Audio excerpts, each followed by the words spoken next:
The chaebol grandfather, despite holding the largest fortune in Korea, would always consult a 10-year-old boy before making life-or-death decisions, from which new presidential candidate to support, to the perfect time to invest in HDPE, the boy guessed everything spot on. That child prodigy was Dojun, who had the ability to see the future. In his previous life, he was just a poor guy who, through his diligent studies, was recruited by the Sunyang Group, the largest conglomerate in Korea. He thought it was a huge deal. His father even threw a party to brag to the entire family. Little did he know Dojun's main job there was just cleaning. A janitor who handled all the trivial, even dirty, matters that no one wanted to be associated with. And because of that, he came to know countless secrets of the chaebol families. Then one day, Dojun went from being a despised nobody to suddenly being promoted to head of the finance department. And the first task he was given was to take $700 million from the chairman and flee the country before an investigation began. He thought that with the Sunyang family's absolute trust, his life was about to take off. And take off it did, straight to the afterlife, when he realized it was all a plot to eliminate him. But by then, it was too late. The sharp crack of a gunshot rang out. A child jolted awake, his eyes wide with fear, drenched in sweat as if he had just escaped a terrifying nightmare. But he had woken up in this little boy's body. His name was Dojun. It had been 3 months, but every night the memory of his death in his past life haunted him. "Dojun, honey, what's wrong? Are you okay?" His mother's voice, full of gentle concern, rang out. Dojun's eyes widened in surprise, but he remained silent. The woman sitting in front of him now was the mother of his current body. She was once a movie star who shot to fame after a single film, only to suddenly disappear from the entertainment world after accepting a marriage proposal from his father, who had been one of her most ardent fans. Sitting next to him was his older brother in this life. He was tapping on his phone, grumbling, "I was sleeping so well, and you just had to go and cause a scene." "Did you have a nightmare, sweetie? You don't look well," his mother asked caringly. Dojun tried to compose himself and replied, "No, I was just a little startled." "Don't worry, Mom." She smiled in relief. "Oh, that's good. Our Dojun sometimes acts so mature like a grown-up that it makes me worry." "Oh, is that so?" he stammered. In truth, he understood her concern, because he himself was in a state of utter panic over his own situation. Today was June 26th, 1987. Exactly 35 years from now, on this very day, would be the anniversary of his death in his past life. The memory of that cold gunshot by a peaceful lake in Mozova still made his blood boil. The person who had ordered his execution back then was none other than Jin Dojun, the youngest grandson of the Sunyang Group, who, according to history, would be born 3 days after this date, and whose body he was now inhabiting, but he still couldn't understand the meaning of being reincarnated into Dojun's body. During all his time slaving away as Sunyang's attack dog in his past life, he had never once met this family. The simple reason was that at that time, they had been completely struck from the family registry, absolutely forbidden from coming anywhere near the corporation. All he had ever heard were rumors about the scandalous marriage from years ago. The youngest son had defied fierce opposition to marry the woman he loved. Chairman Jin Yang-chul was furious at the time, but because of the grandchild on the way, he had reluctantly approved the wedding. Immediately after, this family was completely cut off from the line of succession. However, thinking back, he found himself admiring this couple immensely. While the other siblings were ready to tear each other apart like hungry beasts for every last share, his parents in this life chose a peaceful existence, staying far away from that cruel vortex of power. What an admirable life. And now, carrying the memories of his past life, he had been reborn as their son. 3 cars slowly pulled up to a grand building with countless guards on duty. Dojun couldn't help but exclaim, "Whoa, this place is bigger than I ever imagined." This was the residence of Chairman Jin Yang-chul, the legendary founder of the Sunyang Group. A massive fortress with 3 main buildings on a plot of over 3,600 square meters. It had a 3-story above-ground parking structure and 2 underground levels, all surrounded by a 380-meter fortified fence. Seeing his family arrive, the security guard bowed respectfully. The image brought back bitter memories from his past life. After getting hired, his very first task was to come here and pull weeds. He remembered coming to this place more often than he had visited his own parents. After Chairman Jin passed away, this mansion would belong to the eldest son, Jin Young-ki. Today, his whole family was here to attend Chairman Jin Yang-chul's birthday party. The front yard was already packed with influential figures. They were laughing and chatting lively, but when Dojun's family walked in, that crowd of sycophants immediately turned to whisper and gossip with disdainful looks. Dojun observed in silence. He realized that here, everyone openly showed contempt for his family. They probably think there's no need to pretend to be friendly, he thought to himself as his family held hands and walked through the crowd. Reaching the main door of the mansion, his father opened it and announced, "We're here." At that moment, inside the living room, the entire Jin clan was already gathered. Cold, sharp gazes fell upon them. His aunt and uncle in this life asked with feigned concern, "Oh, you've arrived." On the other side were his other aunt's family and more relatives. In his eyes, all of them revealed their true colors as ambitious vultures, just waiting for the old patriarch to die so they could tear apart the juicy prize known as the Sunyang Group. Dojun stood quietly to the side, silently observing everyone's expressions. The heavy atmosphere was suddenly shattered by the piercing shriek of his great aunt. "Why are you just showing your faces now? Do you think you're some movie star making everyone wait? All that time putting on makeup, and for what?" Dojun nervously squinted at the woman who had just shouted. Her face looked so familiar, and while he was searching his memory, his father quickly bowed his head timidly and spoke. "I'm so sorry, ma'am. I thought we just had to be on time." The woman snorted coldly before finally letting it go. "Whatever, forget it. We're already late anyway." In that moment, memories from his past life flooded back, and Dojun remembered who she was. Even at 70 years old, this woman maintained her promiscuous habits, changing lovers like she changed clothes. She even corrupted her own children and grandchildren with the same sharp, spiteful nature of her youth. She hadn't changed a bit compared to when she was old. In his past life, he had suffered quite a bit because of this woman. As he was thinking, the woman's gaze suddenly swept over to him. "You just got here?" Dojun pretended to be naive and mumbled, "Yes." Her eyes widened in a glare. "How can you be smiling when the situation is this tense?" Immediately, all the annoyed gazes in the room focused on the child. Dojun calmly replied, "But I'm not smiling, ma'am." As if provoked, the woman shrieked, "You little brat, how dare you lie to my face!"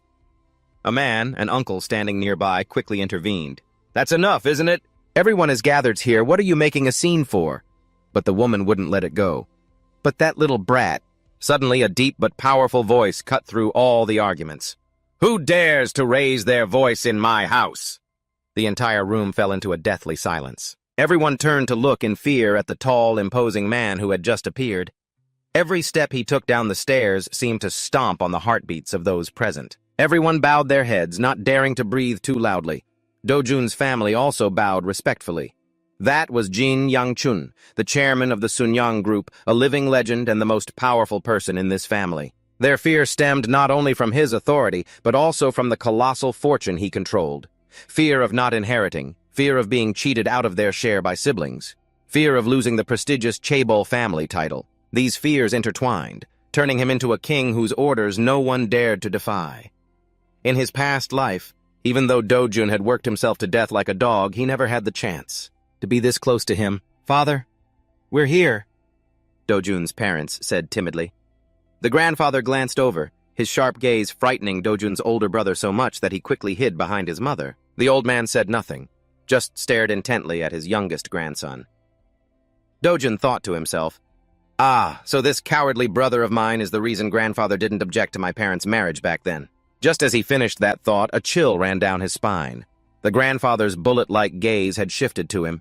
He silently approached, his menacing aura making even Dojun tremble. He wanted to cry, but couldn't. He held his breath, waiting, not knowing what his grandfather would do to him.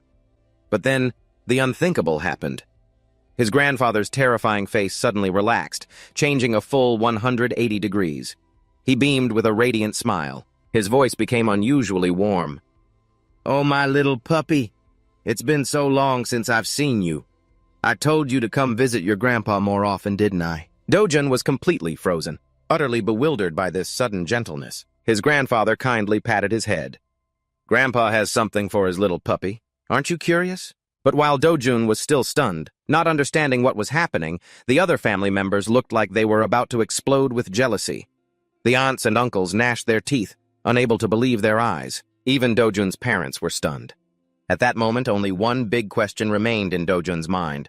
What the hell is going on? Why is he only this cheerful with me? Dojun wondered silently. Has this old geezer been possessed by someone? Right after, everyone's attention turned to a giant three-tiered cake with the number 66 shining brightly from the candles. The grandfather took a deep breath, blew, and the candles went out. Immediately, a thunderous round of applause erupted. The crowd competed to clap, each person trying to be louder than the next to curry favor with the chairman. "Happy birthday, sir! Happy birthday to you!" The guests began to offer their flattering remarks. "Happy birthday, father. I wish you good health and a long life of 100 years. His son and the unpleasant aunt quickly chimed in with their own flattery. "Happy birthday, Grandpa!" the grandchildren echoed. Only Dojun's father stood silently, letting out a quiet sigh. Dojun himself felt dejected, lost in the crowd of busy sycophants. As he was wondering what to do, his ears suddenly caught an order. "Sister-in-law, bring more food over here." Dojun glanced over and saw his mother struggling to carry a heavy tray, which looked like it held wine and glasses.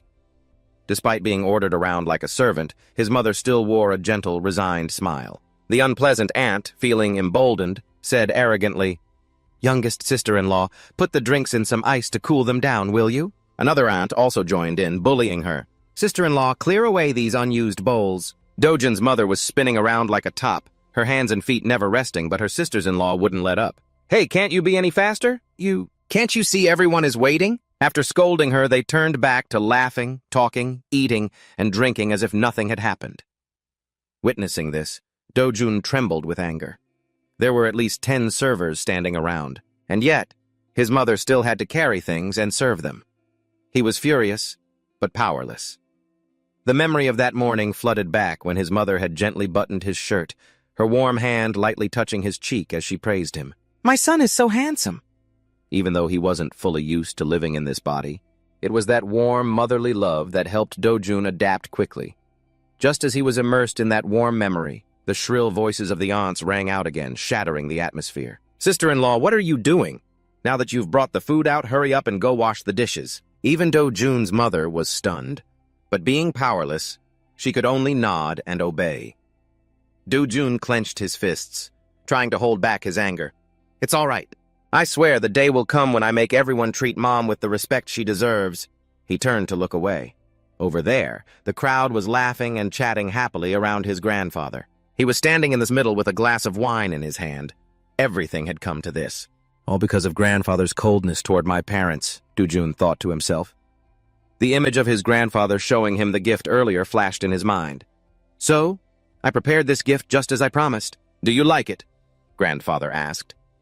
At that moment, Dojun was stunned with surprise. In front of him was an incredibly exquisite and expensive wooden toy horse. He wondered, a horse? Could it be that this kid actually asked grandfather for a horse in the past?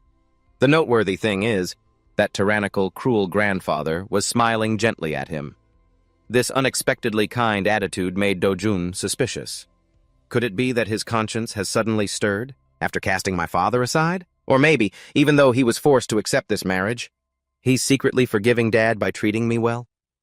This theory seemed plausible. Since I've been reborn in this child's body anyway, Dojun decided to test just how close he could get to this tycoon. Putting the thought into action, he feigned a child's voice. "Grandfather!" His grandfather replied with a very friendly, Dojun continued, "I like real horses more than plastic ones, sir." Grandfather's eyes widened. "What?" "I like real cars more than these toy cars here. I also like real ships that can float on water, not the kind you just put in the bathtub." As soon as Dojun finished speaking, his grandfather's gaze changed instantly. It was no longer a bullet, but a cannon aimed to blast a hole through him. At that moment, Dojun felt a jolt of alarm. "Looks like I've gone too far," Grandfather asked in a low voice. "Do you even understand what real things are?" Knowing he couldn't hesitate, Dojun decided to answer with the spontaneity of a 5-year-old, but with a hidden meaning. "Yes, sir. They're the things that you create. You make real cars, ships, and televisions? I like those." Grandfather listened seriously, then leaned down to look straight into his little grandson's eyes as if studying where this kid got the guts to say such a thing. Being stared at so intensely, Dojun thought to himself, well, this is it. I'm done for. I wonder how Chairman Grandfather will interpret what I said. Will I be able to pass this test? Suddenly, his grandfather changed his attitude, pretending to give advice. "Ah, Dojun, if you want the real things you're talking about, you have to do a lot of miserable work. Sometimes you even have to face things so scary they could get you killed. But if you like fake things, you won't have to suffer like that. Dojun sneered inwardly. Didn't you work me to the bone in my past life, and then kill me in the end? You think you can scare me with that? Not a chance, old man. Seeing that the boy didn't flinch, his grandfather made a proposition. How about this? If you want those real things, then for the next year you must get a score of 10 in all of your subjects. If you can do that, I'll give them to you for your birthday next year. Hearing his grandfather's condition, Dojun was stunned. Is this old man underestimating me? Even though I only graduated from a university in the countryside in my past life, it was still a reputable school, not some random place. Besides, to climb to my position in the Sunyang group, I worked so hard I never dared to get a full night's sleep, and yet now, the challenge is just getting a score of 10 in all my elementary school subjects? What's wrong? Not confident? His grandfather asked, narrowing his eyes. Dojun laughed to himself. Ha, this is a piece of cake, he replied politely. Yes, sir. As long as I get a score of 10, that's all, right? Yes, that's correct. I'll be waiting for your results. After sealing the deal with his grandfather, Dojun returned to the party, already scheming in his head. I will definitely change everything, one by one, starting with the smallest things. As he was lost in thought, a man approached, interrupting his train of thought. Come with me, kids. He told me to take you all to the playroom. Seeing this man's face, Dojun's blood ran cold. Memories of his past life flooded back like a slow-motion film. On that fateful day, it was this very voice. It was this very face that uttered those cold words. Of course, I don't even trust my own wife. I only trust you, Hyunwoo. This was the one who ordered his death in his past life. Dojun stood frozen, staring at the back of that damn department head. Calm down. I have to stay calm, he reassured himself. I'm not Hyunwoo anymore. I'm Jin Dojun. I can't get worked up. He silently followed the other children to the toy room. Whoa, a wooden horse! His cousin Sungjun yelled with delight. Out of the way, I'm playing first! With that, he shoved the other children aside and rushed to claim the wooden horse. He sat on it laughing with delight as if the horse were his personal property. Ha ha! Giddy up, horse! Go, go! The kid's arrogant attitude made Dojun's blood boil. He clenched his fists, about to step forward, when his older brother noticed and quickly grabbed his hand to stop him. Dojun looked at his brother confused. Perhaps his brother and his whole family had grown too used to enduring this kind of bullying. But Dojun was different. With an unreadable smile, he shook off his brother's hand and strode forward confidently. Standing before his ill-mannered cousin, Dojun quickly calculated his next move. First, he had to teach him a lesson and wipe that smug look off his face. Second, an idea flashed in his mind. He needed to make a strong impression on his grandfather, right now. Putting thought into action, he said coldly, Hey, this horse is mine. Kangjun stopped laughing and asked defiantly, What did you just say? I said, this is mine, get off. Dojun growled, but his cousin just sneered. So what if it's yours? I'll play with it if I want. I do whatever I want. Ha ha! Seeing this, the other cousins around them joined in, mocking him. Ha ha, listen to him. He actually said it's his. Without another word, Dojun gritted his teeth, gathered all his strength, and delivered a powerful kick to the horse. The wooden horse snapped in two, crashing down and crushing Kangjun's leg. Everything happened so fast that everyone was horrified. Kangjun screamed in pain, Ugh, my leg, it hurts so much! The children who had just been laughing were now pale with fear. Only Dojun remained calm, his expression cold. His leg is pinned, he thought, assessing the situation. While the other kids scrambled to get the adults, Kangjun lay on the floor, throwing a tantrum and crying his eyes out. Dojun walked closer, bent down, and looked him straight in the eye. He warned, Don't you ever touch my things again, got it? The boy was furious, but he was in too much pain to get up and fight back. Mom, Kangjun! A woman's piercing scream echoed. Hearing his mother's voice, Kangjun wailed even louder, Mommy, Mommy! His mother, that is Dojun's aunt, rushed in. Seeing her injured son, she shrieked, What happened? The whole flock of overbearing aunts swarmed into the room. Kangjun and his mother hugged each other, their loud crying filling a corner of the house. Dojun saw his own mother finally enter. Oh, my mom. She must be so surprised, huh? He even managed to give her a playful wink, as if to report his victory. But before he could celebrate, a thunderous slap struck Dojun across the face, making him dizzy. Are you crazy? Kangjun's mother hissed before he could even react. She swung her hand for another slap. Stunned, Dojun took the full force of 2 slaps. His cheek burned, swelling up like a peach. His aunt, in a fit of rage, raised her hand to strike him again. "How dare you touch my son?" Just then, Dojun's mother rushed forward. She didn't fight back, but simply held Dojun tightly in her arms, shielding him with her own body. His aunt screamed, "Get out of the way!" But Dojun's mother held firm, refusing to let go. "Junjun, I'm so sorry, sister. Please, forgive him." Dojun was stunned in his mother's embrace. His gentle mother held him tight, afraid he would be hit again. That act of meek submission made Dojun's stomach churn. His aunt ground her teeth, cursed under her breath, and was about to lunge madly at both of them, when fortunately, a powerful, thunderous voice boomed out. "What is all this commotion about?" Everyone in the room jumped and turned towards the door. Grandfather stood there, towering like a mountain. His cold, sharp gaze swept over everyone. Only then did the aunt pull her hand back, stammering and trying to look pitiful. Father! Grandfather cut her off coldly, not bothering to hear her explanation. "We have guests outside, and you dare cause such a ruckus? Take Kangjun to the hospital, now." Faced with his firm demeanor, the unpleasant aunts, though resentful, had no choice but to disperse, taking their precious nephew with them. The room suddenly fell silent. Only Grandfather and Dojun's mother and son remained. The boy looked up, awaiting the verdict from the head of the family. "Dojun, stay here," he commanded. His sharp gaze swept over the anxious mother. She hesitated, terrified to leave her son alone with her famously strict father-in-law. Understanding her feelings, Dojun gave her a reassuring, bright smile. "It's okay, Mom. You can go out first. I'll be out in a bit." Only then did his mother reluctantly stand, bow her head to Grandfather, and quietly exit, not daring to utter another word. As soon as the door closed, Grandfather's voice rang out. "Were you the one who caused this mess?" "Yes, sir," Dojun answered succinctly. "Why did you do such a dangerous thing? And against your own cousin, no less."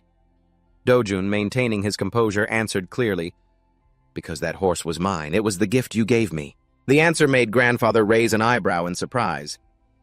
Dojun continued, his voice young but filled with determination. "But Kangjun stole it from me, so I broke it. If it's broken, then no one can play with it." "So you did that to stop your things from being stolen?" Grandfather pressed. "Yes, sir," Dojun said, deliberately answering that way. He wanted to gamble and see how the king of Sunyang would react. He stared intently into his grandfather's eyes. Suddenly, Grandfather burst out laughing. The laughter grew louder and more hearty. Dojun smirked to himself. He knew very well that Chairman Jin Yangchul had no need for weak grandchildren. What he liked was the instinct of a predator, the necessary cruelty of a king, who was determined not to let anyone take even a single inch of his land. This was the essential quality for survival. In this world where the big fish eat the small fish, after his laugh subsided, Grandfather's expression turned serious again. "Even if you didn't intend to harm him, your actions caused your cousin to get hurt. You must be punished." Dojun bowed his head obediently. "Yes, sir." Grandfather turned and ordered, "Follow me." Dojun trudged along behind him, head bowed, feigning remorse, but inwardly he was celebrating. When the door to the room Grandfather led him to opened, Dojun almost couldn't hold back a gasp of astonishment. Before him was a vast, overwhelming space with a long meeting table, around which sat many influential figures, all seated formally. Dojun let out a sharp breath, unable to believe his eyes. Although the official headquarters of the Sunyang Group was on the 27th floor, this place, right here in the residence, was the true sanctuary where all the life and death decisions of the empire were made. Only the key CEOs of subsidiary companies and the most powerful figures were ever allowed to set foot here. Grandfather walked in majestically and sat down in the chairman's seat at the head of the table. Dojun remembered his past life. For over 15 years he had slaved away for Sunyang, entering and leaving this residence countless times, but he had never once been allowed to cross this threshold. This room, and yet in this life you managed to do it today. But in the middle of the solemn meeting room, Dojun was being punished, kneeling in a corner by the bookshelf. However, this punishment turned into a perfect opportunity for him to observe as he glanced around. Seeing his eldest uncle and his son sitting in the front row, he realized that spot should have belonged to his father. But now, Jin Sungjun, his eldest uncle's son, was sitting there smugly. Even though he was only 20 years old, it seemed like that kid had already been tacitly designated as the heir. The meeting began, and the atmosphere grew tense.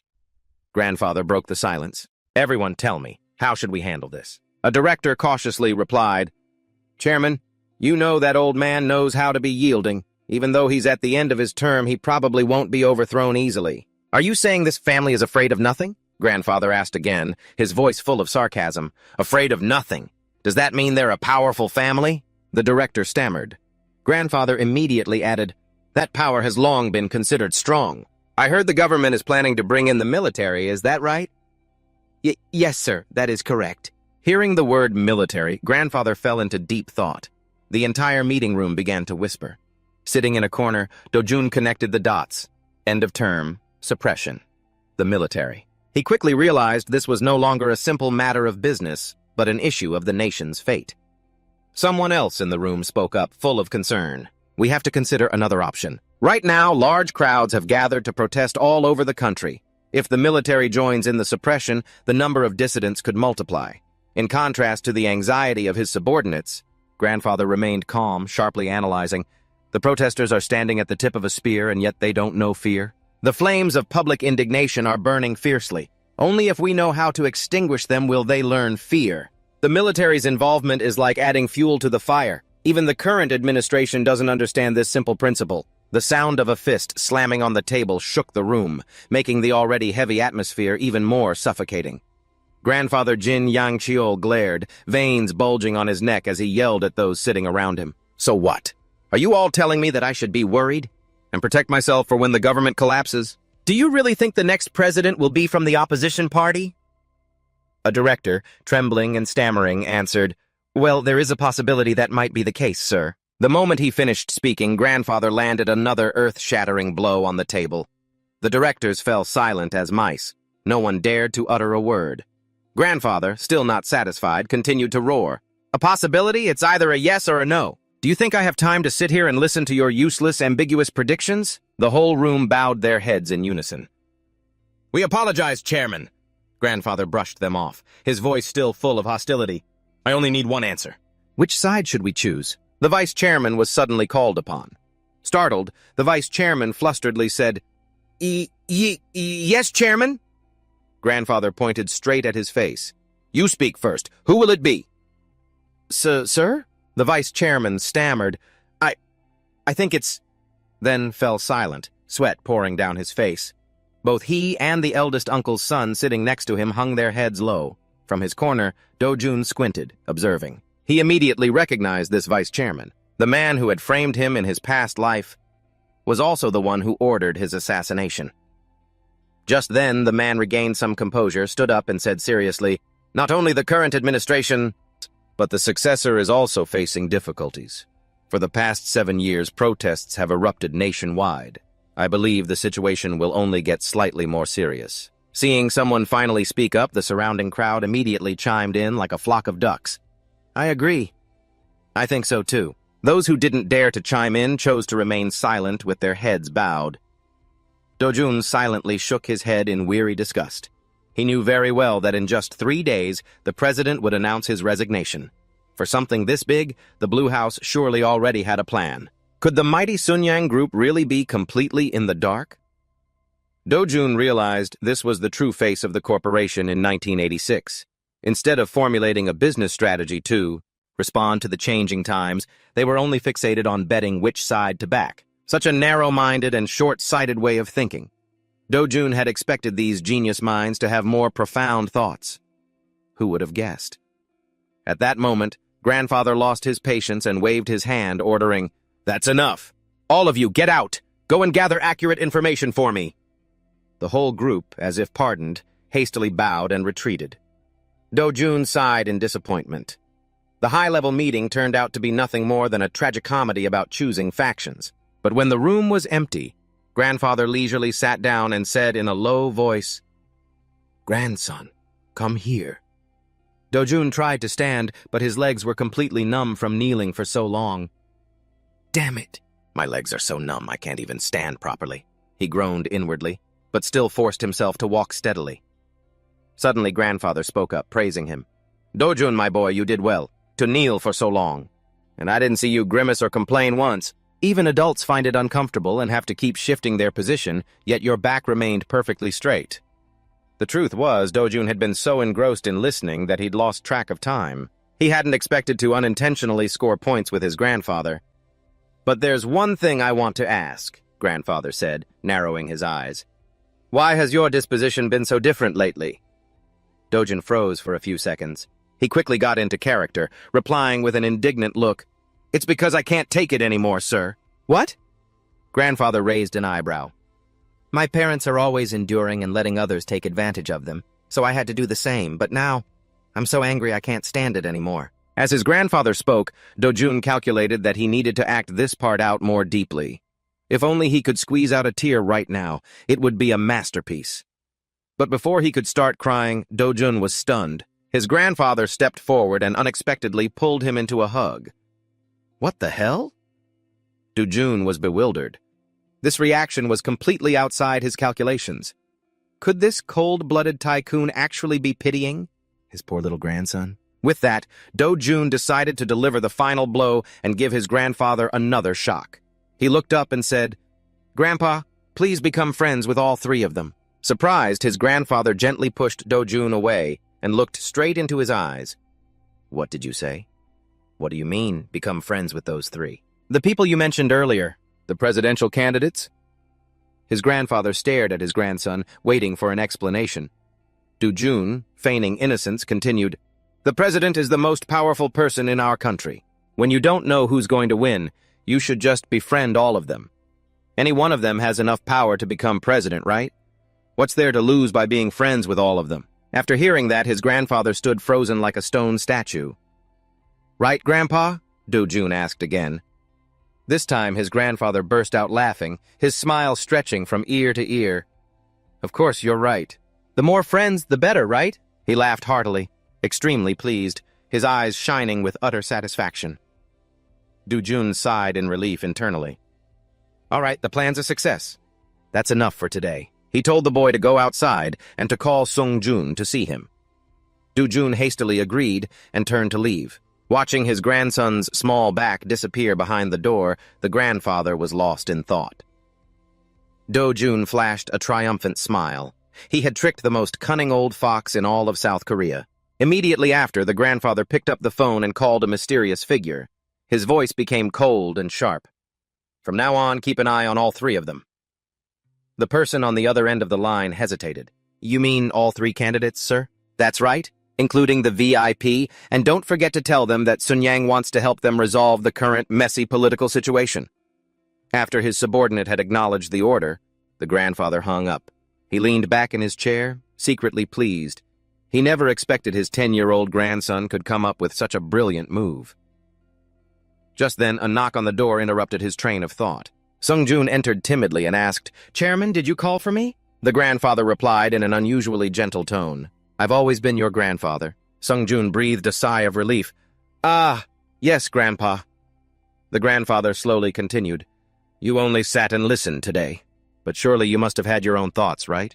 "Yes, sir." Sung-jun, with a somewhat naive confidence, quickly replied, "Yes. The wave of protests is high right now, but I think that since the president has mobilized both the police and the military, the situation will surely be suppressed soon." "So, you're saying you want me to support strengthening the current administration?" "Yes, sir." Sung-jun began to stammer, Yes, because that person is both a friend of the incumbent president and his successor. He has a high probability of being elected president in the next term." The grandfather gave an unreadable smile and replied, "Then I'll follow your advice and side with that person, okay?" Sung-jun couldn't believe his ears, asking in astonishment, Really, sir?" Seeing his grandfather silently staring at him, fear rose up again, leaving him speechless. Sung-jun stood rooted to the spot at the door, hesitating, not knowing what to do. Witnessing this, the grandfather thought in disappointment, "I just asked for his opinion, and he's already this terrified." The image of his brave, youngest grandson suddenly appeared in his mind, making him even more weary. "All right, you may leave." He waved his hand. Sung-jun had no idea what was going on, to be suddenly asked a few questions and then be dismissed. He bowed his head and trudged out with a sorrowful expression. Meanwhile, Dojun was hiding in a corner of the hallway, witnessing everything, and broke into a smug smile. The grandfather wearily leaned back in the chairman's chair and let out a long sigh. Why did it have to be the youngest grandson? That kind of shrewdness should have belonged to the main heir.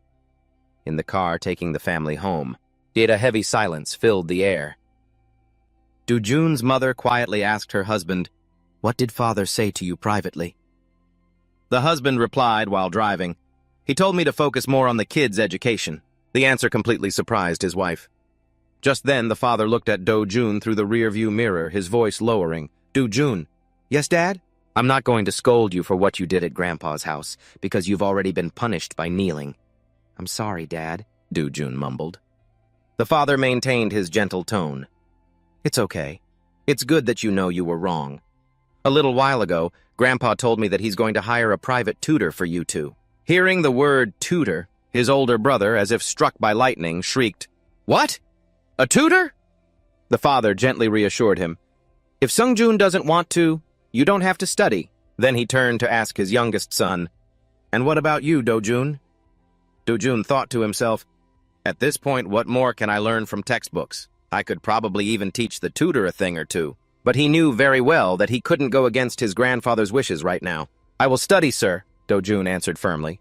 His father said with concern, "If you don't want to, it's okay, you know." "No, sir, I really want to study." The boy affirmed his decision resolutely. "All right, if you want to, then Dad will tell grandfather." After speaking, his father stared pensively out the window, lost in thought. Just then, his older brother, Sangjun, nudged Dojun's arm. He whispered with praise, "You did great today." When Dojun looked confused, his brother continued, "Today, you made that brat Kangjun cry his eyes out. Nice job." With that, Sangjun also smiled slyly and looked out the window.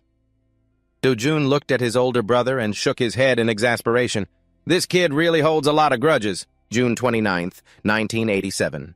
On the radio, the president's clear voice rang out, "My fellow countrymen, in a time when our nation is facing the threats of deep division." Dojun sat in the car, leisurely sipping a banana milk box while listening to the historic speech. This was the famous June 29th declaration. It paved the way for the direct presidential election that would take place this coming September. From this moment on, the power race of a new era had officially begun.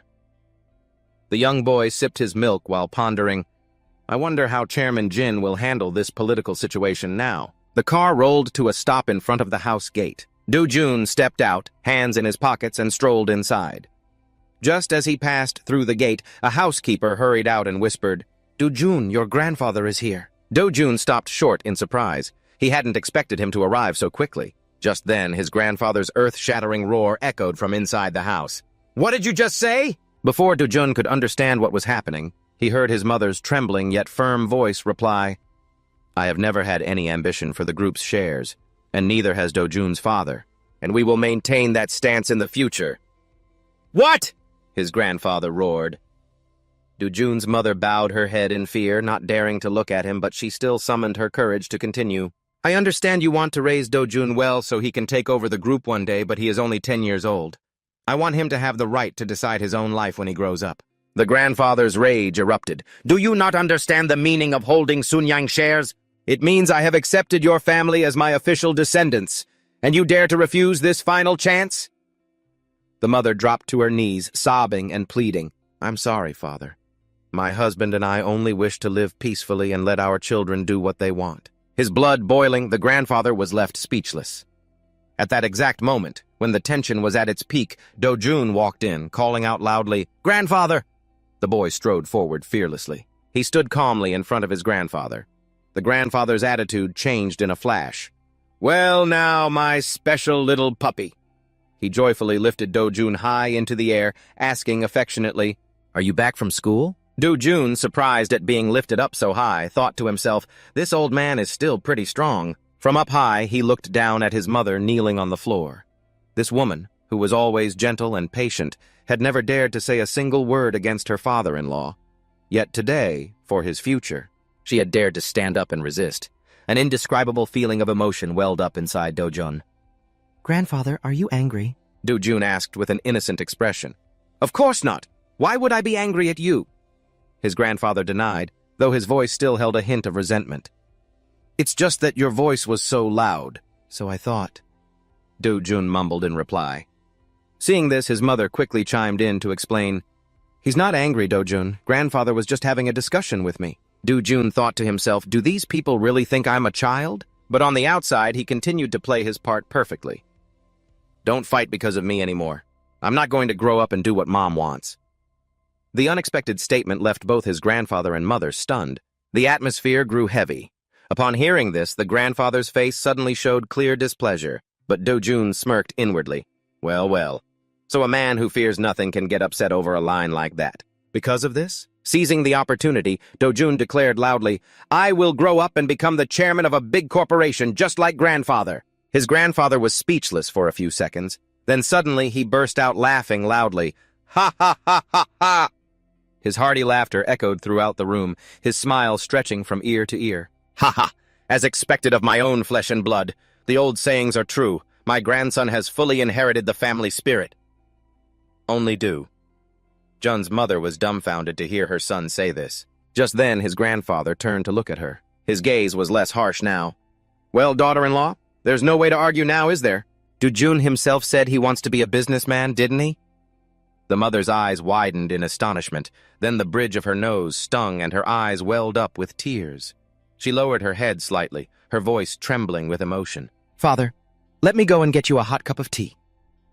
With that, she quickly turned and went into the kitchen to hide her feelings. Yes, all right. Dojun, go to your room, his grandfather gestured. I have something important to discuss with my grandson here. Dojun watched his mother's retreating back, wondering to himself, why did Mom suddenly get so emotional? She looked like she was about to cry. Could it be because he called her daughter-in-law? This is probably one of the rare times grandfather has acknowledged her status, instead of using those distant titles.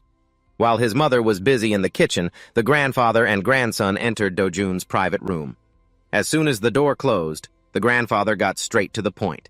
Dojun, do you remember what I told you a few days ago? What was that, grandfather? The boy asked, feigning ignorance. It was about those 3 friends, the 3 powerful friends, remember? Grandfather smiled knowingly. Ah, I remember now, sir, Dojun replied, smirking to himself. How could I possibly forget? He definitely came here today for this very reason. Grandfather lowered his voice, explaining that to build goodwill, he had sent them gifts, slush funds, really, just as his grandson had suggested.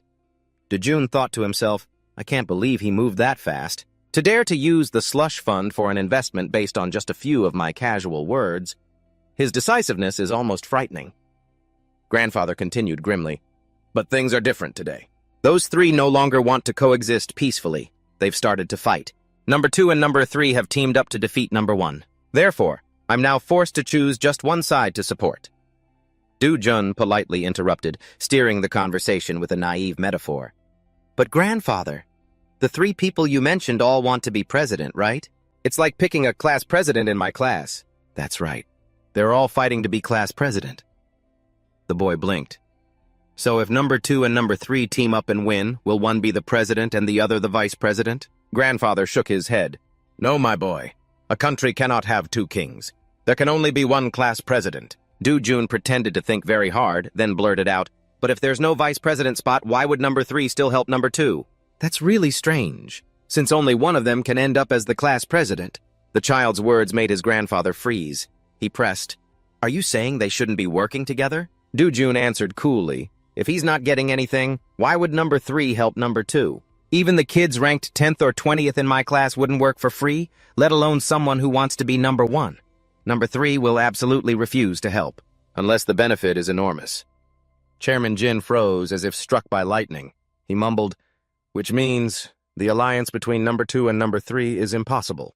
With the memories of his past life, Dojun knew perfectly well that their alliance was just a facade. The 2 were never truly on the same side. But he didn't need to reveal the future. He just needed to plant a seed of doubt in his grandfather's mind from the simplest point of view. That was all it would take. With his own cunning, Chairman Jin would figure out the rest. Chairman Jin began calculating quickly in his mind. Not even the Sun Yang executives or the most seasoned political advisors doubted this partnership. Only this child. Dojun was the only one who saw the flaw in their logic. He might not understand politics, but he understood the very depths of human greed and desire. Looking at the small grandson before him, grandfather couldn't hide his admiration. He reached out and ruffled Dojun's hair, praising him endlessly. How can my grandson be so incredibly bright? What on earth is going on inside that little head of yours? Dojun responded with a perfectly innocent smile. Just as he'd planned, his grandfather had completely bought his analysis. Scene change. A luxury car glided smoothly along the highway. Dojun sat alone in the back seat, his gaze lost as he stared out the window. He recalled the conversation with his parents from the day before, their utter shock when he had insisted on going to the city, Gangjin. When his mother had asked why, Dojun had fabricated a perfect, straight-A student excuse. The textbook says it's the only place in our country that borders the Northern Sea, so I want to see it with my own eyes. The reason sounded plausible enough for a studious child, but Dojun's true purpose was rooted in a deep sorrow. He wasn't going there to see the ocean. He was going to confirm a painful question that haunted him. At this point in time, how was his past self, Hyun-woo, and that poor family of his living? Dojun stopped in front of the familiar gate, a wave of emotion washing over him. This is it. I finally found my home. This is it. But in that same moment, hesitation crept into his mind. If I come face to face with my parents, what will I say? What if I accidentally call them Mom and Dad? While Dojun was lost in his anxious thoughts, his eyes caught a beloved image through the window. His father and mother were hanging laundry together, happy smiles on their faces. That simple scene made the bridge of Dojun's nose sting, and tears welled up in his eyes, threatening to fall. Unconsciously, he whispered, "Dad, Mom." So, both Mom and Dad are still here, safe and sound. Suddenly, the iron gate let out a dry creak. The door opened, and his mother from his previous life stepped outside. She saw a strange boy standing there, hesitating. She asked kindly, "Are you okay, little one?" Dojun had to bite his lip hard to hold back a sob. The mother he had missed day and night was standing right in front of him, but she was looking at him like a complete stranger. Just then, his father came out too, asking his wife worriedly, "What is it, dear?" His mother turned back and said, "There's a little boy crying in front of our house." His father, with that same kind look, crouched down to ask Dojun, "Is that right? Did you forget your way home, little guy?" Dojun quickly wiped his tears and replied, "No, sir. I'm looking for my friend's house." "Your friend?" the father asked, surprised. "Yes, sir. My friend, Hyun-woo." Hearing that name, both husband and wife looked at each other in confusion. "Hyun-woo?" the father wondered aloud. "There's no kid named Hyun-woo around here, is there?" The mother thought patiently for a moment, then said, "Maybe I'll ask our Hyunji if she has a friend named Hyun-woo at her school." Dojun was stunned, his heart pounding. Hyunji? It couldn't be. He quickly asked, "Excuse me, who is Hyunji?" The mother answered casually, "Hyunji is our daughter." A cold chill ran down Dojun's spine. In the memories of his past life, his family never had anyone named Hyunji, and worse, his parents had absolutely no idea who Hyun-woo was. Could it be that the person named Hyun-woo had been completely erased from this world? The scene shifts to the imposing office of Chairman Jin Yang-chul. On his desk lies the latest newspaper, reporting on the new president of the Republic of Korea. Chairman Jin sits, deep in thought. His eyes were glued to the massive headline, just as he'd thought. His grandson, Dojun, had been exactly right. A few months ago, before the current administration conceded, all the major chaebols were rushing to curry favor with the two Kims, Kim Young-sam and Kim Dae-jung. No one doubted their chances of winning, but luckily, he had followed Dojun's advice and given the biggest gift to the party in power. As for the two Kims, he only sent them some spare change, just for show. A smug smile spread across Chairman Jin's face. He never imagined a child's foresight could help the conglomerate secure its position so spectacularly. In his private room, Dojun was also placing the exact same newspaper on his desk. So far, the flow of history was proceeding exactly as he knew it. But the appearance of a little girl named Hyunji replacing Hyun-woo had set off alarm bells. It meant the future was no longer set in stone. It could change without any warning. Perhaps the butterfly effect had already begun, right from the moment Chairman Jin believed his words. Dojun pondered deeply. A changing future meant that his ultimate weapon of foresight would gradually become useless. He had to act quickly. From now until he turned 20, he absolutely had to accumulate massive capital to take over the Sunyang Group. Because in 15 years, Chairman Jin Yang-chul would become gravely ill, confined to his deathbed. Before that happened, Dojun had to acquire as many shares as possible to transfer to his father. This would be the spark that ignites the war between his father and his eldest uncle, Jin Young-ki. And most importantly, there was the catastrophic car accident when he was 20 years old. He had to prevent Jin Dojun's death. In his previous life as Hyun-woo, the Jin family's fixer, he remembered that his current family had all died in that accident. But ironically, because this family had been ostracized and forgotten back then, he had never bothered to look into the details. Now, he regretted that oversight immensely. The immediate plan was to avoid that fated death at all costs. He wondered, if he intervened to help Jin Yang-chul live a little longer, would the future change for the better? He was lost in thought while changing his clothes when a knock on the door interrupted him. It was his mother in this life. She smiled gently. "It's time to go, sweetie." Dojun put on an obedient smile. "Yes, Mom." He knew that no matter how hard he thought about it, he couldn't figure out all the unknowns right now, except for one thing. Every day he was living under tight surveillance in the Sunyang Group's skyscraper. As always, he was greeted by his grandfather's radiant, doting face. "My little puppy, you're here!" Dojun immediately rushed towards him, throwing his arms around him and pretending to exclaim with joy, "Grandpa!" But inwardly, he cursed. "No matter how much I practice, I can't get used to this brown-nosing, but what choice do I have? If I want to survive, I have to put on a convincing act for this old man. This old fox." His grandfather waved him over, his tone uncharacteristically cheerful. "Come here and sit down, kiddo." Dojun obediently sat in the chair opposite him. He glanced around the vast, luxurious office. It was just the two of them, no secretary, no supervisors. No, he must want to talk to me privately, Dojun thought. Which makes sense. All morning his grandfather had been on edge, but as soon as the election results came in, he was ecstatic. His political gamble had paid off spectacularly. Looking at his grandfather's gentle, kind smile, a sight rarely seen on the face of the iron-willed chairman, Dojun feigned innocence and asked, "Grandpa, is there a special reason you're so happy today?" His grandfather was startled, as if snapping out of a triumphant reverie. The president's voice from the phone call was still ringing in his ears. "I will never forget what I owe you, Chairman Jin." "Thank you, Mr. President." His grandfather beamed with self-satisfaction as he looked at his little grandson. "Just having you visit is enough to make me happy. I'll treat you to all your favorite foods and get you any toy you want." Dojun blinked, feigning surprise. "Oh, you already heard about my test scores?" Seeing his grandfather's blank expression, Dojun knew perfectly well he had completely forgotten his promise to buy him a gift for getting good grades. The old man's mind was completely occupied by the political gambit Dojun himself had suggested, a gambit that would secure the Sunyang Group's power for the next 5 years. Still, he kept up the act of the obedient grandson. "Yes, sir, I got a perfect score in every subject." "You did?" his grandfather asked, surprised. "A perfect score in everything?" "Yes, I was the only one in my class to get a perfect score in every single subject," Dojun replied proudly. This time his grandfather burst out laughing, but then he put on a regretful look. "Oh dear, what to do? It's gotten so late. I don't have time to go buy that horse I promised you anymore." Dojun smirked to himself. Who the hell wants that stupid horse anyway? I have to leverage this horse to get something much, much bigger. He put on a sympathetic face. "That's okay, Grandpa. I don't even know how to ride yet. Wait until after I take riding lessons during the winter semester." "You can get it for me then." "But Grandpa, if it wasn't for the promise about the horse, why did you ask me to come here?" His grandfather looked at Dojun, his eyes twinkling with satisfaction. Thanks to Dojun, his company would grow much stronger, and he would make a fortune. Seizing the moment, Dojun made his move. "So that means you can buy me something even more expensive than a horse, right?" His grandfather rubbed his chin, thinking, "Of course.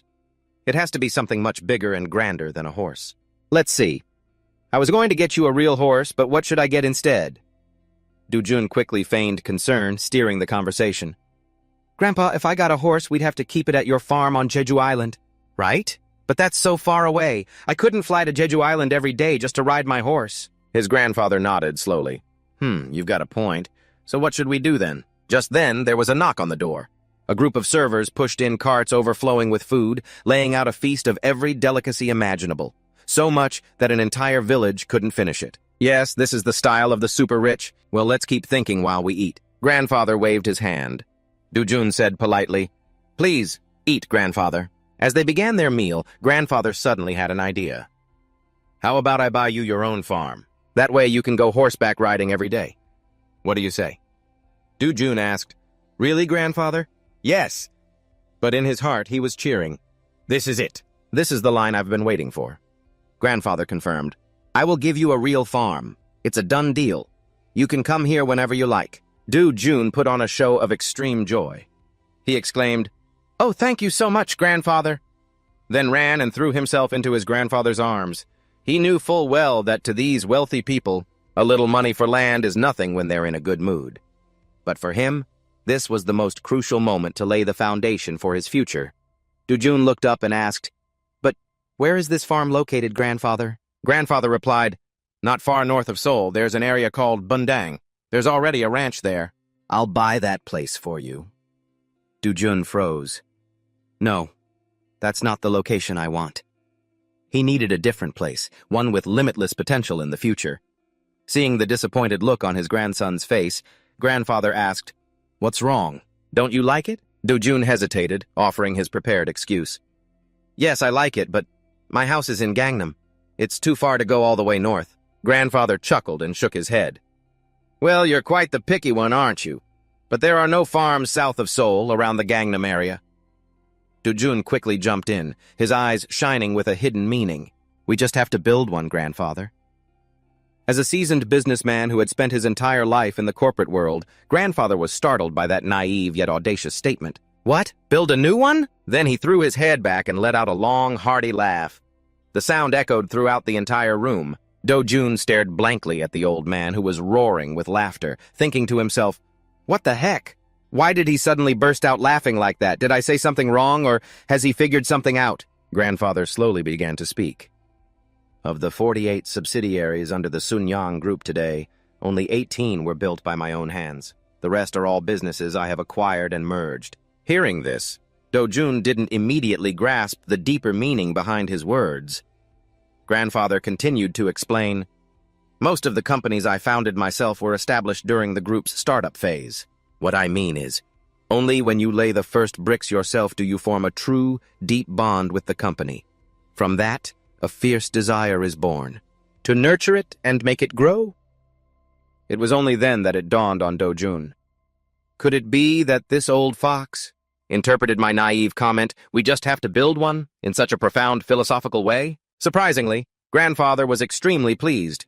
He placed a hand on Dojun's shoulder with great care and trust. "I am very satisfied with your 'we just have to build one' mindset. Excellent. I will personally support your first steps." On the outside, Dojun just nodded and said yes, but in his head he still couldn't process the situation. Is he really going to teach me business by holding my hand like this? He thought to himself, is anyone out there? Grandfather suddenly called out in an authoritative voice. Immediately he ordered a servant to bring a map of the Seoul and Gyeonggi area. Dojun's heart leaped with joy. Bringing a map meant he was about to be gifted some land, right? Under the magnificent and expensive chandelier, the two of them waited. A few minutes later, the map was spread out on the dining table. Grandfather wanted to test how sharp his grandson's eye for people and opportunities was. He handed Dojun a marker and gave him the task. "Go ahead and mark the place where you want to build your farm." Dojun held the pen, his mind racing. In truth, he wanted to build 10 farms all over the country if he could secure areas where land prices would skyrocket. In another 1 to 2 years, he would hold a massive advantage in the upcoming battle for Sunyang's shares. Seeing his grandson hesitate, grandfather reminded him, "Remember to choose carefully. You can't pick right in the center of Seoul where the land is expensive, and you also have to avoid the southern urban areas of Gyeonggi province." After a moment of careful calculation, Dojun made a decisive dot on the map and declared his choice. "Here." Grandfather squinted to examine the location, then asked, "This place is quite far from your house." Dojun continued to play the innocent child. "Oh, is it, grandfather?" Despite his slight confusion, grandfather still turned and ordered his subordinate, "Go and find out the current status of this piece of land. I need a thorough report on its situation." The employee hastily bowed. He folded the map and exited. Dojun watched him leave. Dojun let out a quiet sigh of relief because the old man hadn't pressed him for the real reason he chose that plot of land.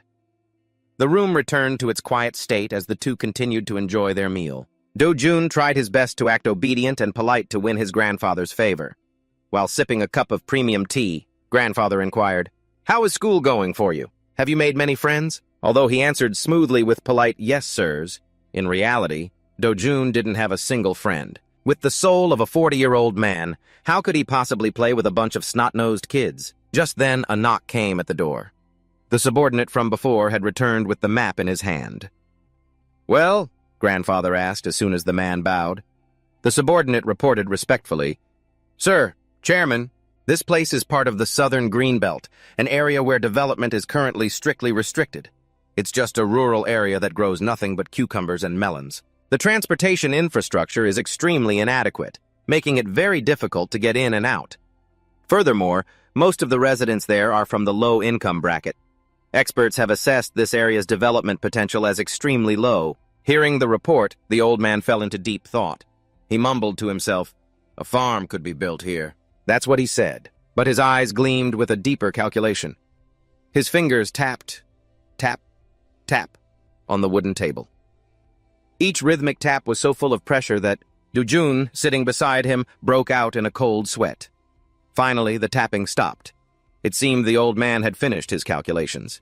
He turned and gave a decisive order to his subordinate. "Find out how much land we can acquire there. Buy up every plot that is over 165,000 square meters, about 50,000 pyong for me." The subordinate hurriedly accepted the order and left. Hearing that number, Dojun was inwardly stunned. Right then, only one word popped into his head: jackpot. But when it was just the two of them left, his grandfather turned to him and began to lecture gently. "My dear grandson, the land you chose is currently just an underdeveloped area with little value. If it were me, I would never buy it." Dojun feigned curiosity. "Why is that, sir?" "Because it will take a very, very long time for this land to increase in value. What if I'm already dead by the time its price goes up? So for me, there's no profit in buying it. But you're different." "Yes? How am I different?" The grandfather patiently explained. "Because in 20 or 30 years, this land could become an extremely valuable place. You still have plenty of time to wait and witness that change. So just consider it a little nest egg I'm giving you." Dojun nodded his head eagerly like a chicken pecking at grain. "Yes, grandfather, I will take your teachings to heart." Outwardly, he spoke with such golden, dutiful words, but inside, Dojun was smiling smugly to himself. Keep this land for 20 or 30 years, as if, he thought to himself, in just 2 more years, this place will be rezoned as the new Bundang metropolitan area. By then, I'll have over 165,000 square meters of prime real estate in the heart of the new city. Thinking about that prospect, Dojun couldn't hide his glee, eating while savoring his imminent victory. In Chairman Jin's office, the air was thick with tension. Sitting smugly in his expensive chairman's chair, Chairman Jin looked down at his 2 children, who stood meekly before him. "You're saying you want my help with the election in Jongno?" he asked, his tone full of suspicion. His daughter, Seo-yoon, quickly spoke up. "Even though this is his first time running, if my husband wins a high office, it would be very beneficial for you and the corporation, father." However, his response to her hopeful words was a scornful smile. He declared coldly, "The assemblyman currently holding the seat in Jongno is already in my pocket. If I make a single call, he'd come running in the middle of the night. So you should be content with an assembly seat in Suwon. There are plenty of Sunyang power plants and contractors there. You'd win the election easily without having to spend a single cent on bribes." Hearing this, Seo-yoon dared to question him. "Are you saying you're too cheap to invest in my husband, father?" The chairman's anger flared. "Insolent girl. I already paved the way for him to become the head of the prosecutor's office. It was your husband who said he didn't want to be a national assemblyman." Son-in-law Choi could only bow his head and mumble, "I'm sorry, father." Seeing her husband being scolded, Seo-yoon rushed to his defense, her tone sharp. "Isn't my husband worthy? His family background is one of the best in Korea, father. Even without the Sunyang Group's name attached, he's more than capable of winning the election. He would be a top priority for any political party." Hearing this, the chairman let out a sarcastic laugh, a sound that cut into his son-in-law's pride like a knife. "The best family of lawyers in Korea? Ridiculous. It was my money and power. Sir, that made your father-in-law the chief prosecutor. Even your current position as head of the inspection department was orchestrated by me alone. Do you two have any idea why?" Seo-yoon was dead silent, not daring to utter another word. Chairman Jin continued, each word like a splash of cold water to their faces. "I want your family to be my loyal dogs, to watch over and protect the Sunyang Group. Understand?" His face showed utter contempt for his son-in-law. Choi's face was drained of color. He bowed his head even lower, his hands clenched into fists, but he didn't dare make a sound. He knew that if his father-in-law made a single phone call, his entire family would be kicked out of the Justice Department in an instant. "Do you hear me, son-in-law Choi?" the chairman growled. "Stop your delusional daydreaming. Just live quietly as you are now. Take what I give you. Remember to pass my words on to your family. If you dare to get greedy again without cause, watch out or you'll lose everything," Choi replied, trembling. "Yes, sir, I understand." Having dealt with his son-in-law, Chairman Jin turned to his precious daughter. "Seo-yoon, don't you want to be the head of the department store like I've arranged?" Seo-yoon jumped, startled, her face turning pale. Could it be? Has he figured it out? Her ambition was to get her husband into politics to seize power, then come back to deal with her older brothers and take over Sunyang, terrified by her father's astuteness. She quickly bowed her head. "Please forgive me this once, father. Be content with what you have. If the department store's revenue drops by even a little, I will replace you immediately." Seo-yoon and her husband shuffled out, filled with bitter humiliation. In a corner of the meeting room, Dojun sat quietly, pretending not to hear anything, sipping happily from a milk box. But inside, his mind was analyzing the situation. Looks like Aunt Seo-yoon and her husband's ambitions have been crushed again. They're probably worried sick about being disinherited. Let's just leave this couple be for now. I'll deal with them later. The moment the door closed, Chairman Jin's attitude did a 180-degree turn. He turned to look at his precious little grandson, his voice suddenly becoming unusually gentle. "My dear Dojun, have you been bored sitting here all this time?" Dojun looked up, his clear eyes feigning innocence. "No, sir, I was just reading my book." "Is that so? That's a good habit. Remember, you should always bring a book with you wherever you go." Grandfather nodded in satisfaction, then handed him a thick envelope. "Here, take this, grandson." Dojun was puzzled. "What is this, Grandpa?" Grandfather smiled kindly. "It's the land deeds for the area that Dojun wanted. The total area is 265,000 square meters. Dojun was slightly confused. At first, he had only asked for 165,000 square meters. How did an extra 100,000 square meters appear? He quickly asked his grandfather to clarify. Grandfather burst out laughing. "Ha ha ha! This kid! You even remember the exact number, huh?" Dojun was secretly pleased. He had carefully calculated his answer to score points. In business, having a firm grasp of numbers is of the utmost importance. As expected, his grandfather was very pleased. The land in that area is fragmented, with countless landowners. No one was willing to sell just 165,000 square meters, so I bought an additional 100,000 square meters to round it up. Consider it a gift for you, my boy. Dojun silently rejoiced. Amazing! Suddenly having an extra 100,000 square meters of land. He quickly calculated that at the current rate of development in just about 2 to 3 years, the compensation for these 265,000 square meters would amount to around 16 billion the one. Grandfather asked, "Do you like it?" Dojun answered immediately without a second thought. "Yes, I love it. How could I not?" Right now, an apartment in the Yunma complex costs only about 75 million won. With the enormous sum of money coming his way, he could easily gather up 200 units. Thinking of the bright future, Dojun quickly ran over to hug his grandfather, fawning over him. "Thank you so much, grandfather." In his grandfather's arms, Dojun flashed a cunning smile, thinking to himself, "Since he's gifted me a whole 16 billion won fortune like this, I should probably play the part of the adorable grandson properly, right?" 1988 was truly a special milestone.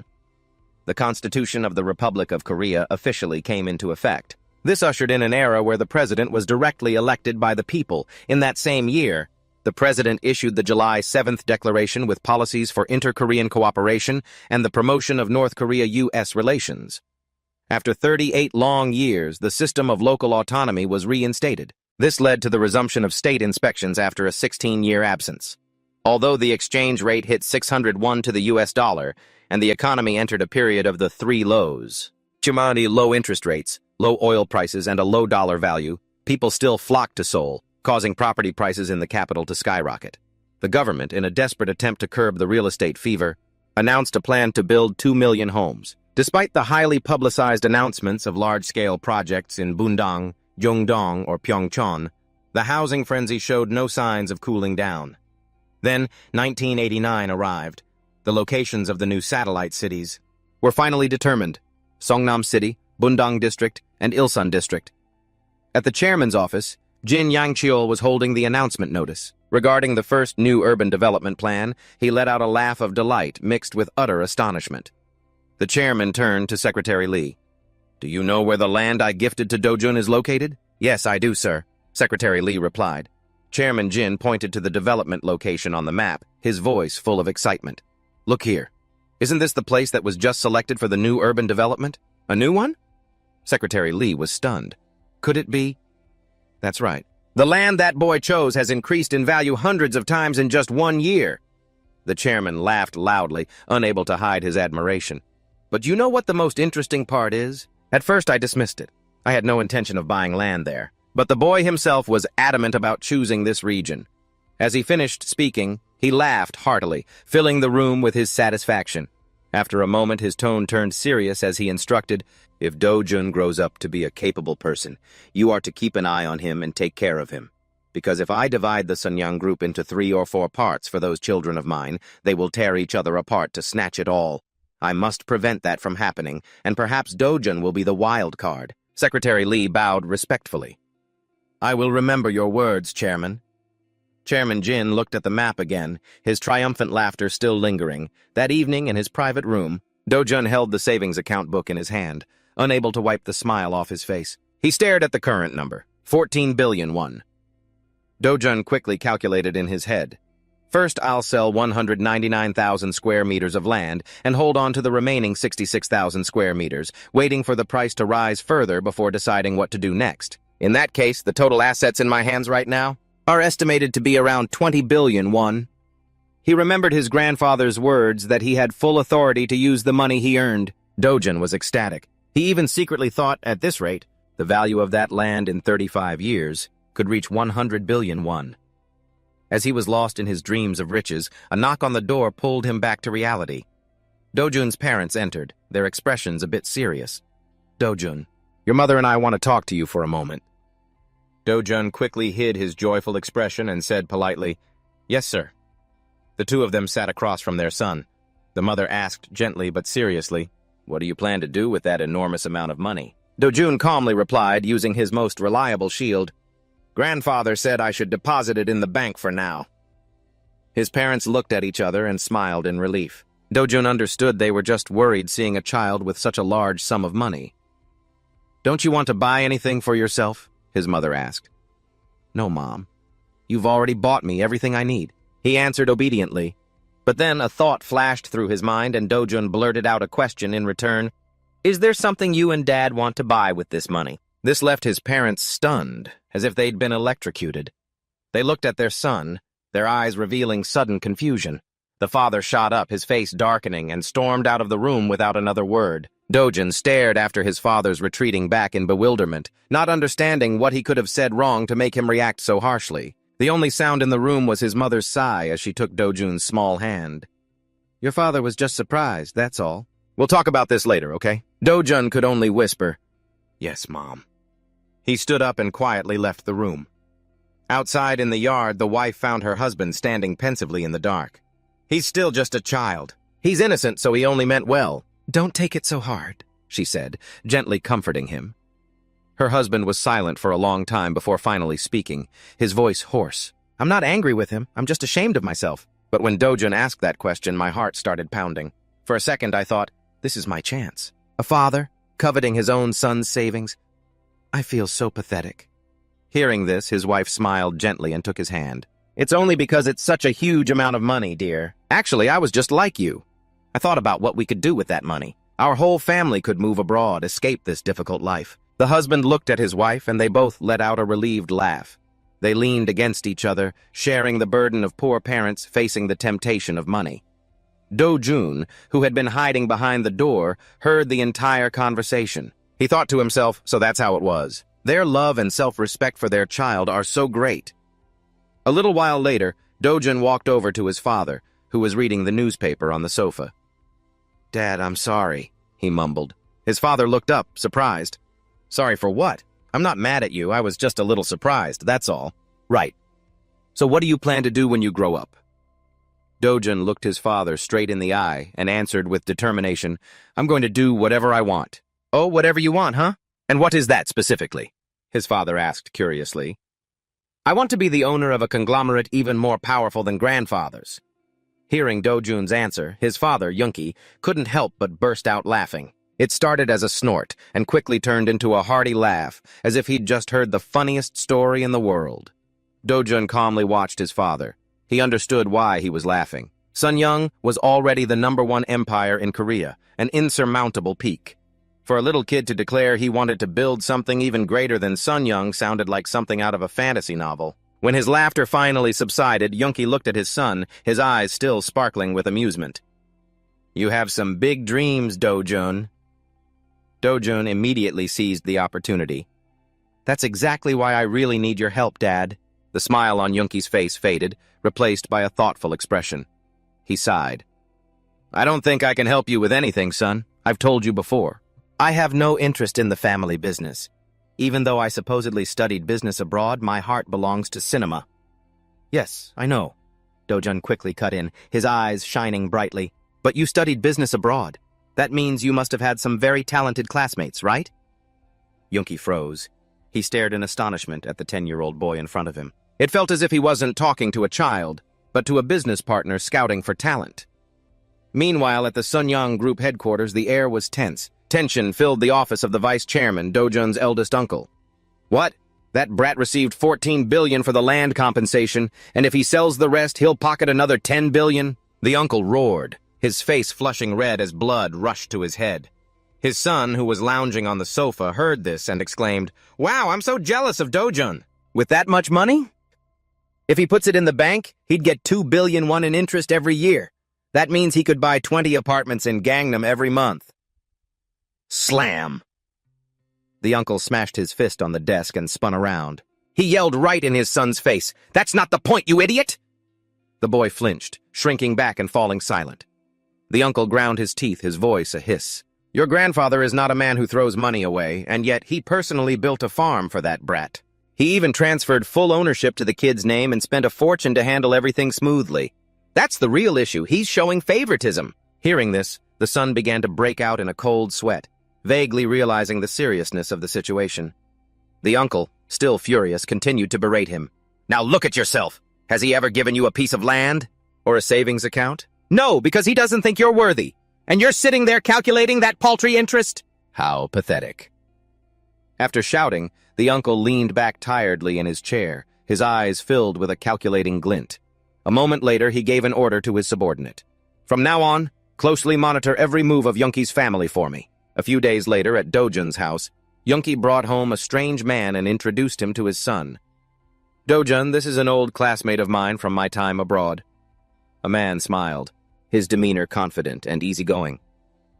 Hello, my name is Oh Se-hyun. After the introductions, Oh Se-hyun asked to speak with Dojun alone. Yunki, though a bit surprised, respected his friend's wishes. He left the two of them alone. Dojun observed him silently, still unable to believe his father knew such an important figure, a notorious investment shark of the future. I heard from your father that you want to become a businessman. Yes, that's right, Dojun replied confidently. Oh Se-hyun mused. So, you want to be like your grandfather? No, Dojun answered calmly. I want to run a conglomerate even bigger than my grandfather's. Hearing that, Oh Se-hyun let out an amused laugh. In a country like Korea, Sunyoung is already #1, and you want to be even bigger? Well, you certainly have great ambition. It's not ambition, it's a dream. Dojun corrected the man, his demeanor still unusually calm. Ambition is like my grandfather. A romantic dream is like my father. Oh Se-hyun nodded in appreciation. Dojun didn't beat around the bush any longer and asked a question of his own. You're also the director of a large company, aren't you? Yes, a very large company, Oh Se-hyun. But I'm a little different from your grandfather. My job is to help rich people get even richer. So I guess you're right. I do meet a lot of wealthy people, don't I? Then can you help my money grow, sir? Dojun got straight to the point. Oh Se-hyun was surprised by the child's boldness. Listen, kid, I only came here to talk to you out of respect for your father. You can't be my client, why not, sir? Because my clients are all super rich. A kid's allowance doesn't belong in my investment portfolio. Dojun looked Oh Se-hyun straight in the eye. His voice became serious without a trace of childishness. Didn't my father tell you about the money I have, sir? Oh, Se-hyun froze. I currently have 14 billion won in cash in my account. If I sell the rest of my land, I'll have about another 10 billion. That's a total of 24 billion won. With this amount of money, am I qualified to be your client yet, sir? The room fell silent. Oh Se-hyun was speechless, the smile on his face frozen stiff. He was a financial expert. He understood the value of money. But the figure of 24 billion won coming from the mouth of a 10-year-old boy was beyond imagination. In his past life, it wasn't rare for the children of tycoons to possess large assets, but that was a story for the future. At this point in time, in the 80s, a child owning such a huge amount of cash was one of a kind. 24 billion won now would be worth the equivalent of hundreds or even thousands of billions 35 years later. Time passed. Each heavy second placed an invisible pressure on Oh Se-hyun. He mumbled to himself, seemingly still unable to process the information he had just received. Seeing this, Dojun added another confirmation. Yes, sir, you didn't mishear me. This year, I will have over 10 billion more. At this, Oh Se-hyun finally came to his senses. He took a deep breath and looked at Dojun with completely different eyes. The look one gives an equal partner. All right, with that amount of money, we can talk. Dojun held out a notebook towards Oh Se-hyun. This is my personal investment plan, sir. Mr. Oh? Se-hyun paused for a beat, surprised. He took the notebook and flipped through the pages. The first page made his eyes glued to the paper, startled in amazement. He flipped to the second page, the third, the fourth, and then the fifth. Beads of sweat began to pour from his forehead. Every number, every line Dojun had written was so sharp it was as if Oh Se-hyun had been put in checkmate. He was at a loss for words, but in the meantime, Dojun maintained an innocent expression, leisurely sipping his box of banana milk, wondering to himself how Mr. Oh Se-hyun would react after finishing this plan. He calmly observed every changing expression on the man's face.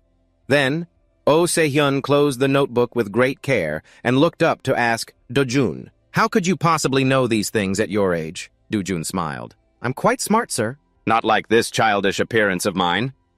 But Oh Se-hyun was still half-doubting, shaking his head vigorously. It's impossible, not to this extent. I don't believe the contents of this notebook were written by a 12-year-old. What if someone else drafted it for you? Even business students from a prestigious S-rank university probably couldn't come up with these strategies. Dojun gave a meaningful smile and retorted sharply, S-rank university students aren't the grandson of the chairman, and they wouldn't dare to dream as big as I do. For the past 3 years, I've gone to my grandfather's house every week. Even during summer vacation, I always followed him, trying to listen and understand everything he said. It was then that it dawned on Oh Se-hyun. The kid tried to understand Chairman Jin's entire way of thinking. So, this plan must be heavily influenced by the chairman. What if he's just simulating the vision of that old fox, Jin Yongqian? Thinking this, he pressed on. You were influenced by Chairman Jin, weren't you? Hearing that question, Dojun knew he had made the right move.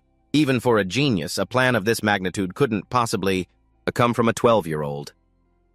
At times like this, the grandfather shield was the most perfect excuse.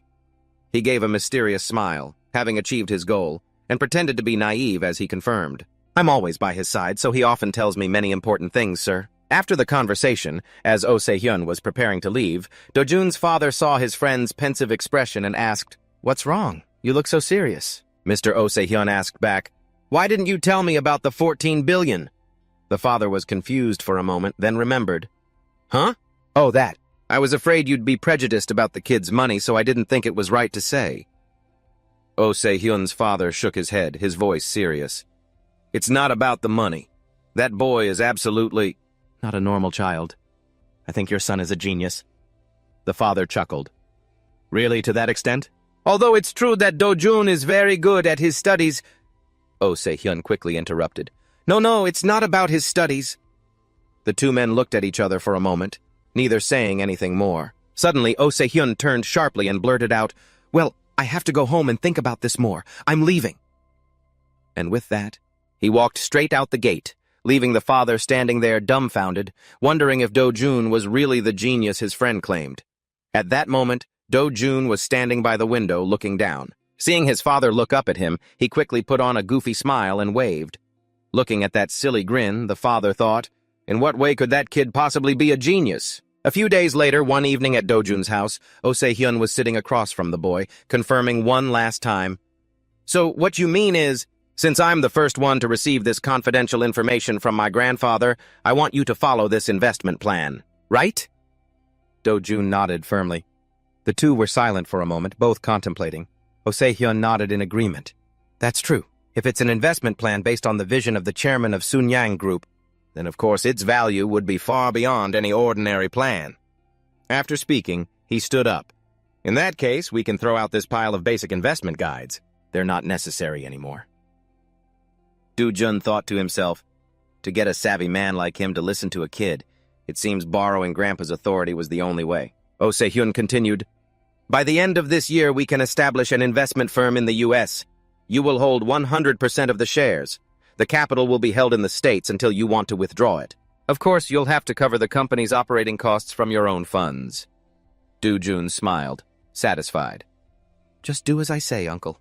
There's one more thing I need your help with. Upon hearing this, Oh-se-hyun felt a chill run down his spine. Again? Just how much is this kid going to shock me this time? He looked at Dojun's gentle, harmless smile, his heart filled with confusion. After their business was done, Oh-se-hyun hurried away.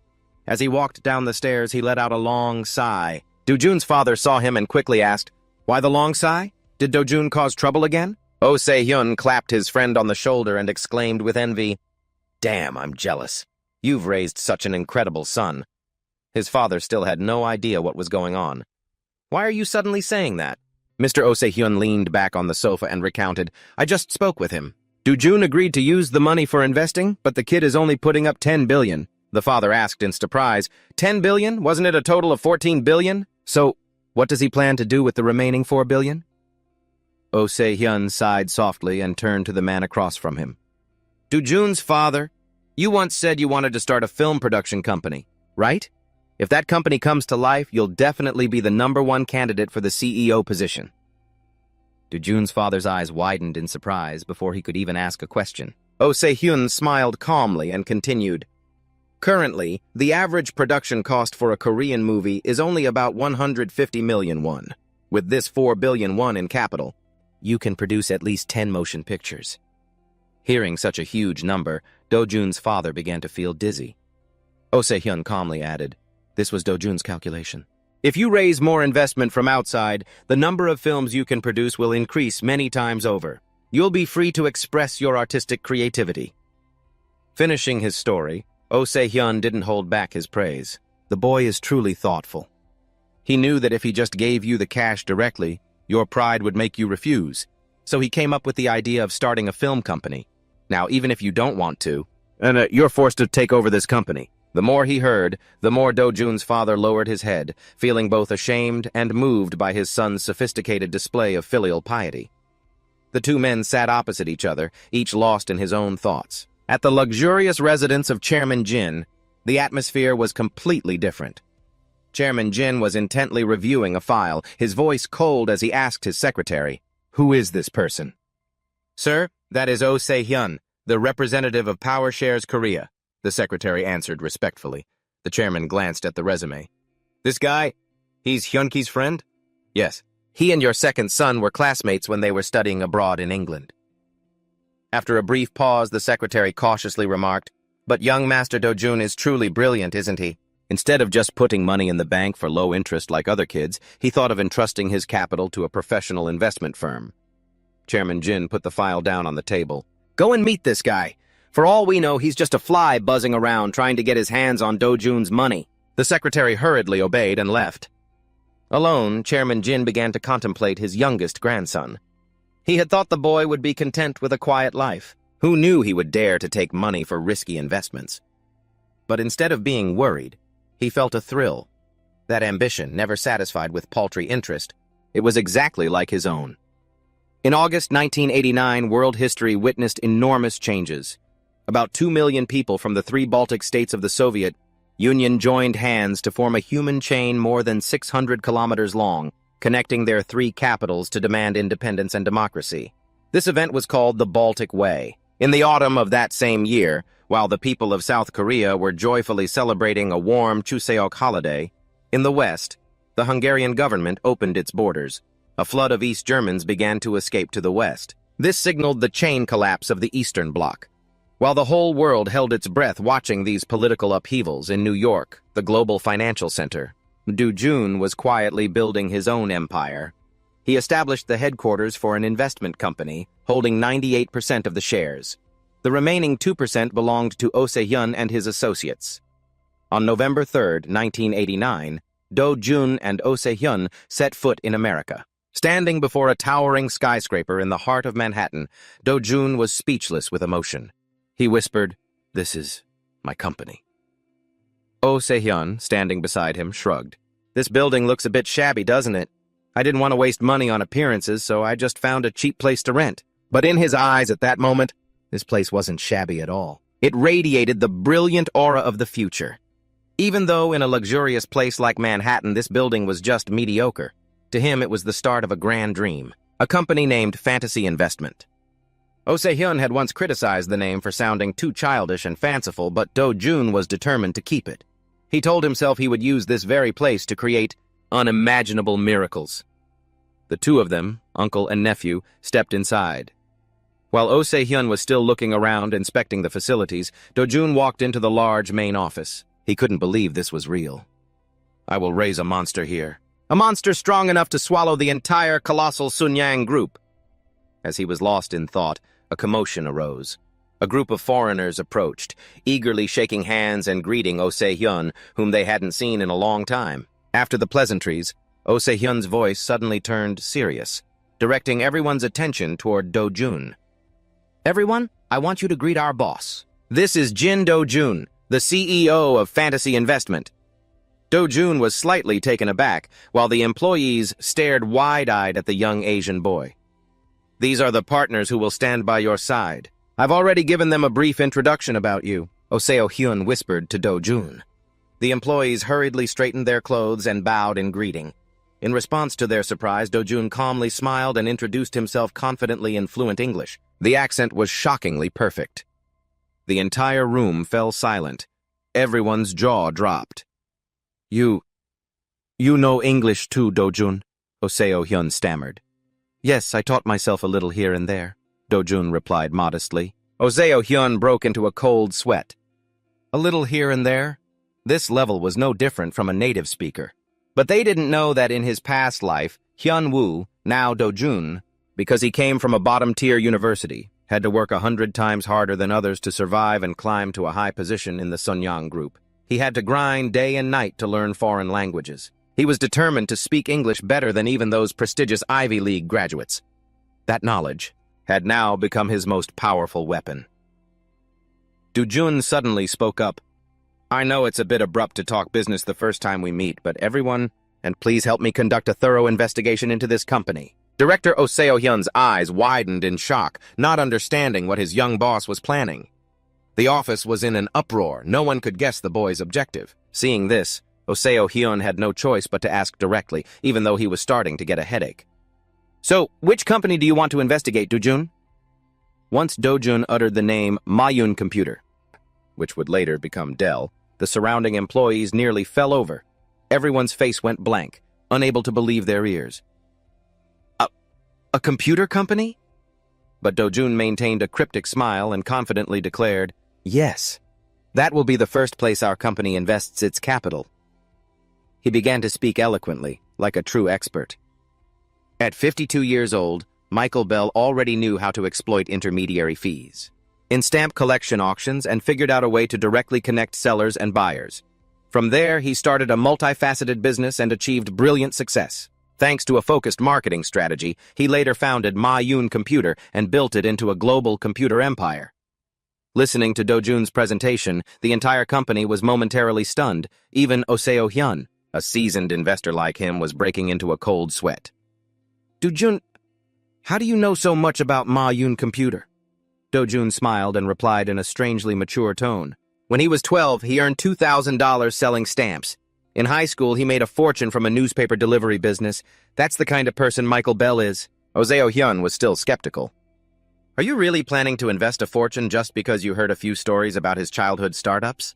Unlike me, he didn't have a rich grandfather to back him up, but he was already making his own money at my age.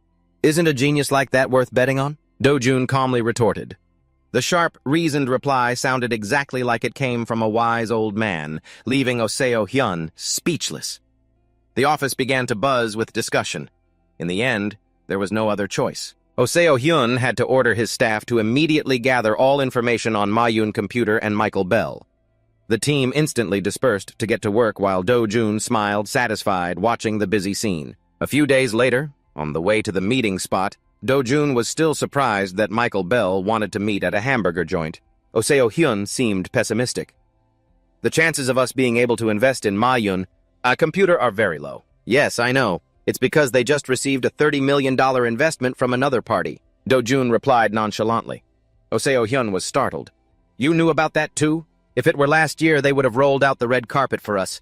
It's true, in investing, timing is everything, Dojun muttered, calculating the timing for investment and withdrawal. Then he turned and said, We're one step too late, sir. Oseo-hyun nodded in agreement.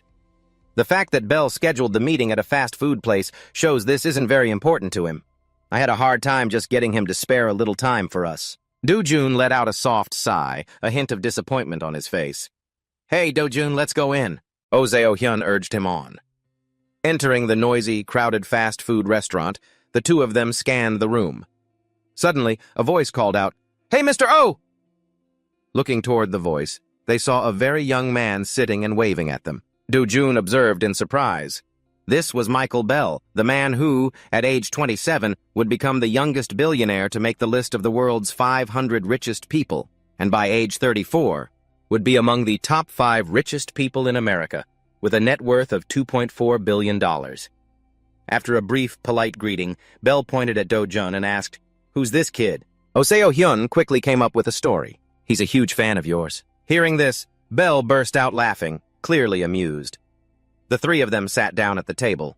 Bell didn't bother beating around the bush and got straight to the point. All right, let's make this quick.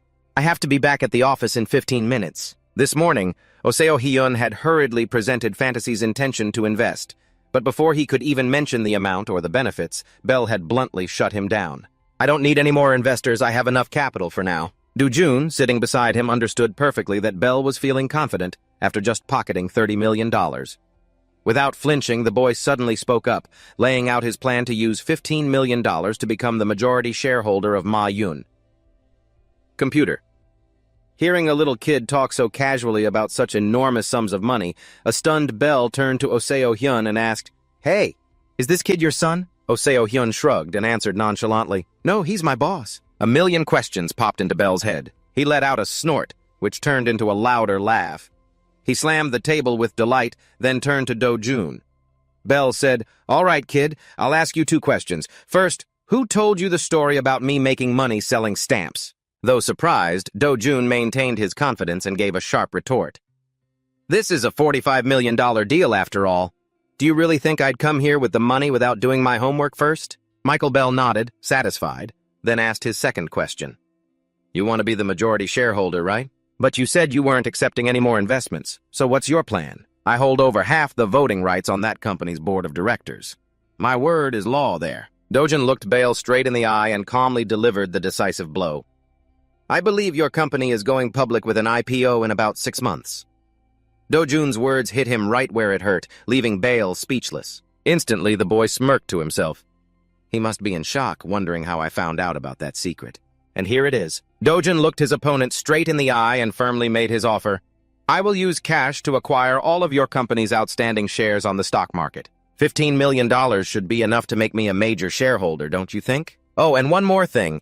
I can raise another $10 million in cash within the year.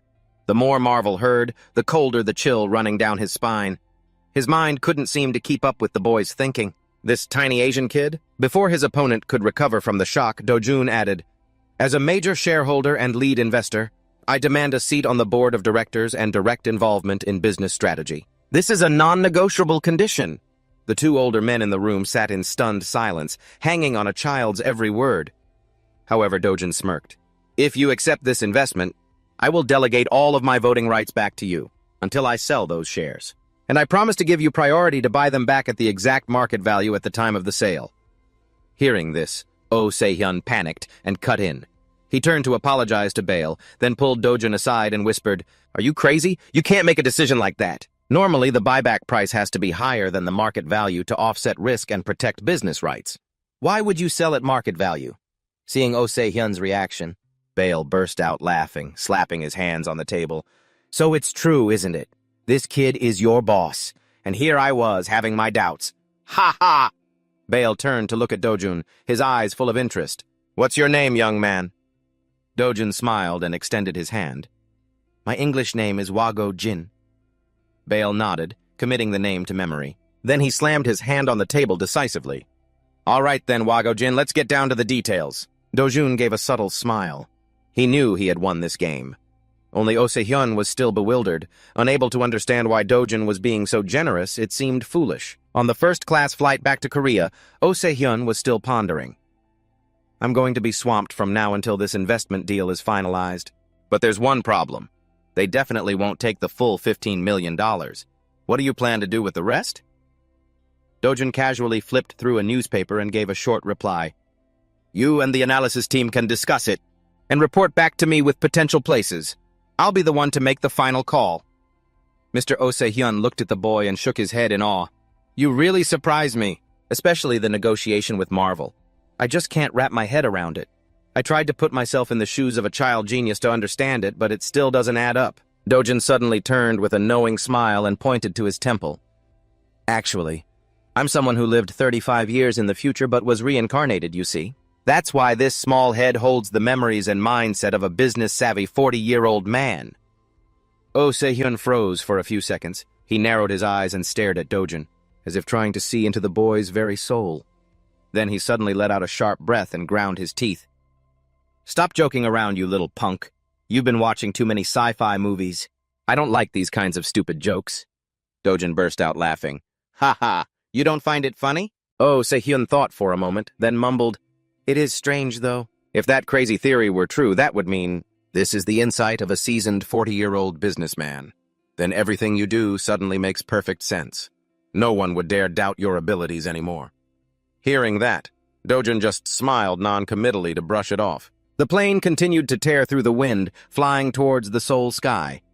At the headquarters of the Sunyang Group, a trusted secretary was cautiously reporting the results of his investigation into the trip. To New York, Mr. Chairman, according to the report, they just went sightseeing and shopping. Chairman Jin Young-chun scoffed as he flipped through the documents. That old fox Oh Se-hyun went with them. That means it was a business trip. What kind of sightseeing is that? The secretary quickly bowed his head, promising to investigate further. But then he hesitated, stammering as if he wanted to say something but couldn't. Chairman Jin shot him a sharp glare. What is it? Why are you being so timid? Speak! Only then did the secretary dare to gather his courage and report, Sir, Master Yunki is currently establishing a film production company. All the procedures are nearly complete. I heard he plans to start shooting 2 movies at the same time next year. When Chairman Jin heard this, rage flared in his chest. He gritted his teeth and spat out each word. That's with Dojun's money again. Right? Yes. The young master gave his father 4 billion won. 4 billion? Chairman Jin's hand clenched into a fist, trembling with rage. But then he took a deep breath, his eyes turning cold and ruthless. Fine. Dojun needs to taste failure once to open his eyes. If you want to be recognized by others, you can't use money to buy people's loyalty, especially not using emotions in business. The secretary was surprised. You mean Dojun, sir? That's right, Chairman Jin affirmed. Even though Yunki is his biological father, Dojun must learn this painful lesson for himself. Never throw money out the window if you don't see the potential for profit. Consider that 4 billion won cheap tuition to help the boy become more decisive, and get over this sentimental need to prove himself to his family. The secretary asked timidly, But, Mr. Chairman, what if Master Yunki's movies are a success? Chairman Jin sighed in exasperation and waved his hand dismissively. Yunki is just an idle daydreamer. Has he ever run a business before? If making movies were that easy, there wouldn't be people going bankrupt over them. Hearing this, the secretary fell silent, not daring to argue further, but he secretly thought to himself, what if just one movie becomes a success? Then we'll have to acknowledge the excellent investment skills and eye for talent of the young master, Dojun. At Dojun's house, Oh Se-hyun was reporting his progress to his little boss. We'll be investing $9 million into Miracle Investment. I've also selected a few potential candidates to invest the remaining $6 million in. With that, he pushed a stack of documents toward Dojun. As he scanned the list, Dojun's eyes suddenly lit up when he came across a name, a very familiar one. He exclaimed excitedly, "Microsoft!" Oh Se-hyun quickly tried to dissuade him. "Sounds completely unheard of, right?" "To be honest, I don't know much about this company. I've heard that investing in it is quite risky." The older man was wary. But Dojun, a man from the future, knew full well what a powerful empire Bill Gates' Microsoft would become. In his dictionary, the word risk didn't exist when it came to this name. "What's the reason?" Dojun asked, probing. Oh Se-hyun explained. "They keep releasing computer operating systems, but the market reaction has been lukewarm, according to my sources. They plan to release a third version next year, but with this string of failures, it's hard to see a future for them. Not to mention, IBM is also gearing up to develop its own operating system and is splitting from Microsoft." Hearing this, Dojun had to rack his brain. "I wonder if they're releasing Windows 3.0 next year. Yeah, or 3.1, but it should be fine. It's only a 1 or 2 year difference at most." He turned and asked, "So what do you think?" Oh Se-hyun confessed honestly. "To be frank, I am a little interested in Microsoft." Dojun smiled, realizing that his associate also had an adventurous streak and wanted to try his hand in a new field. He made the final call. "Then let's go with that. I believe we'll get lucky." The older man smiled and replied, "All right then." Suddenly, Dojun changed the subject. "Ah, sir, could you please sell the plot of land in Bundang for me?" Oh Se-hyun's eyes widened. "What? Why sell it? We should hold on to it until the land prices peak before we sell." Dojun smiled and replied, "I can't just neglect the company in New York. If we pour all $15 million into those 2 companies, we'll need more cash to operate and to cycle into other investments." Understanding the boy's point, Oh Se-hyun nodded. "All right, but let's only use half the money from the land sale. We still need to save the other half." After seeing Oh Se-hyun off, as soon as the door closed, Dojun flopped down onto his chair, feeling helpless. He sank back into his thoughts. "I'm just using fragmented pieces of knowledge from the future. I'm no expert. In my past life, I was just an ordinary office worker who never played the stock market and never even set foot on Wall Street. All I have are bits of information I picked up from the news. I may not know the exact golden moment to invest, or which company is truly worth a fortune, but there is one field I'm certain will become an undefeated legend 35 years from now. Movies, out of the thousands of Hollywood films. I know the massive blockbusters like the back of my hand. Investing in movies, I definitely can't fail." At this thought, Dojun let out a calculating smile. Movies would be the key to turning him into the Midas King of Hollywood. A few days later, Oh Se-hyun brought more documents to Dojun's house. "I don't know why you wanted to see this, but here it is." He placed a file on the current state of film production and investment on the table. Dojun immediately dove into it. Oh Se-hyun asked curiously, "Are you planning to show this to your father?" "Since this film division can import movies into the country, yes, I was thinking about that." Dojun replied distractedly, his eyes still glued to the page. Suddenly, he froze, cursing inwardly with regret. A future blockbuster had already been confirmed, with a distributor. What a shame. If this movie had been distributed domestically by my father's company, it would have created a huge buzz, paving the way for his own movies to get into theaters more easily. Dejected, his gaze then fell upon another name. Dojun quickly asked, "Sir, is this movie still filming?" "Which one?" Dojun held out the file. Oh Se-hyun glanced at it and shrugged. "This one's waiting to start filming. It's small scale. The director and the main actor are both complete rookies. Oh wait, the actor is a kid, around your age even." He shook his head, advising, "It's best to skip this one, kid." "Why is that?" Dojun asked. The studio had approved a $14 million budget, but the costs suddenly skyrocketed, so the project was pushed to Fox, where it's still under review. "I may not be an expert in movies," his uncle said, "but if it's having such a rough start, how can it possibly succeed?" However, contrary to his uncle's pessimism, Dojun was resolute. "Sir, I want to invest in this movie, as much as possible." This time, Oh Se-hyun frowned, his voice turning harsh. "Dojun, investing in stocks and movies are 2 completely different things. If a stock price drops, you can still see the extent of the damage and cut your losses. But if a movie doesn't break even, you lose everything instantly. There's no turning back." He concluded sternly, "This time, I'm against it." "This isn't an investment, it's a gamble," Dojun quickly pleaded, even though he was the one with the money. "Just this one time, sir. After this, I promise I'll never bring up investing in movies again." "No means no." Oh Se-hyun remained firm. shaking his head. As Oh Se-hyun shouted, the resounding name made even Dojun jump. This time his face was stern, his brows furrowed, showing extreme displeasure. Dojun understood that Oh Se-hyun's harsh reaction was understandable, but he also knew this was a once-in-a-lifetime opportunity that fantasy investment absolutely could not miss. This golden chance would put them on the map of Hollywood film investment. The profit from this deal wouldn't just be double or triple, but 10 times the original amount. He calmly looked his partner straight in the eye. He said with determination, "If we lose money, it's my money. You promised my parents that you would let me do the things I want." Oh Se-hyun's jaw dropped in astonishment at the child's stubbornness. Though furious, there was nothing he could do. Dojun added one final decisive statement.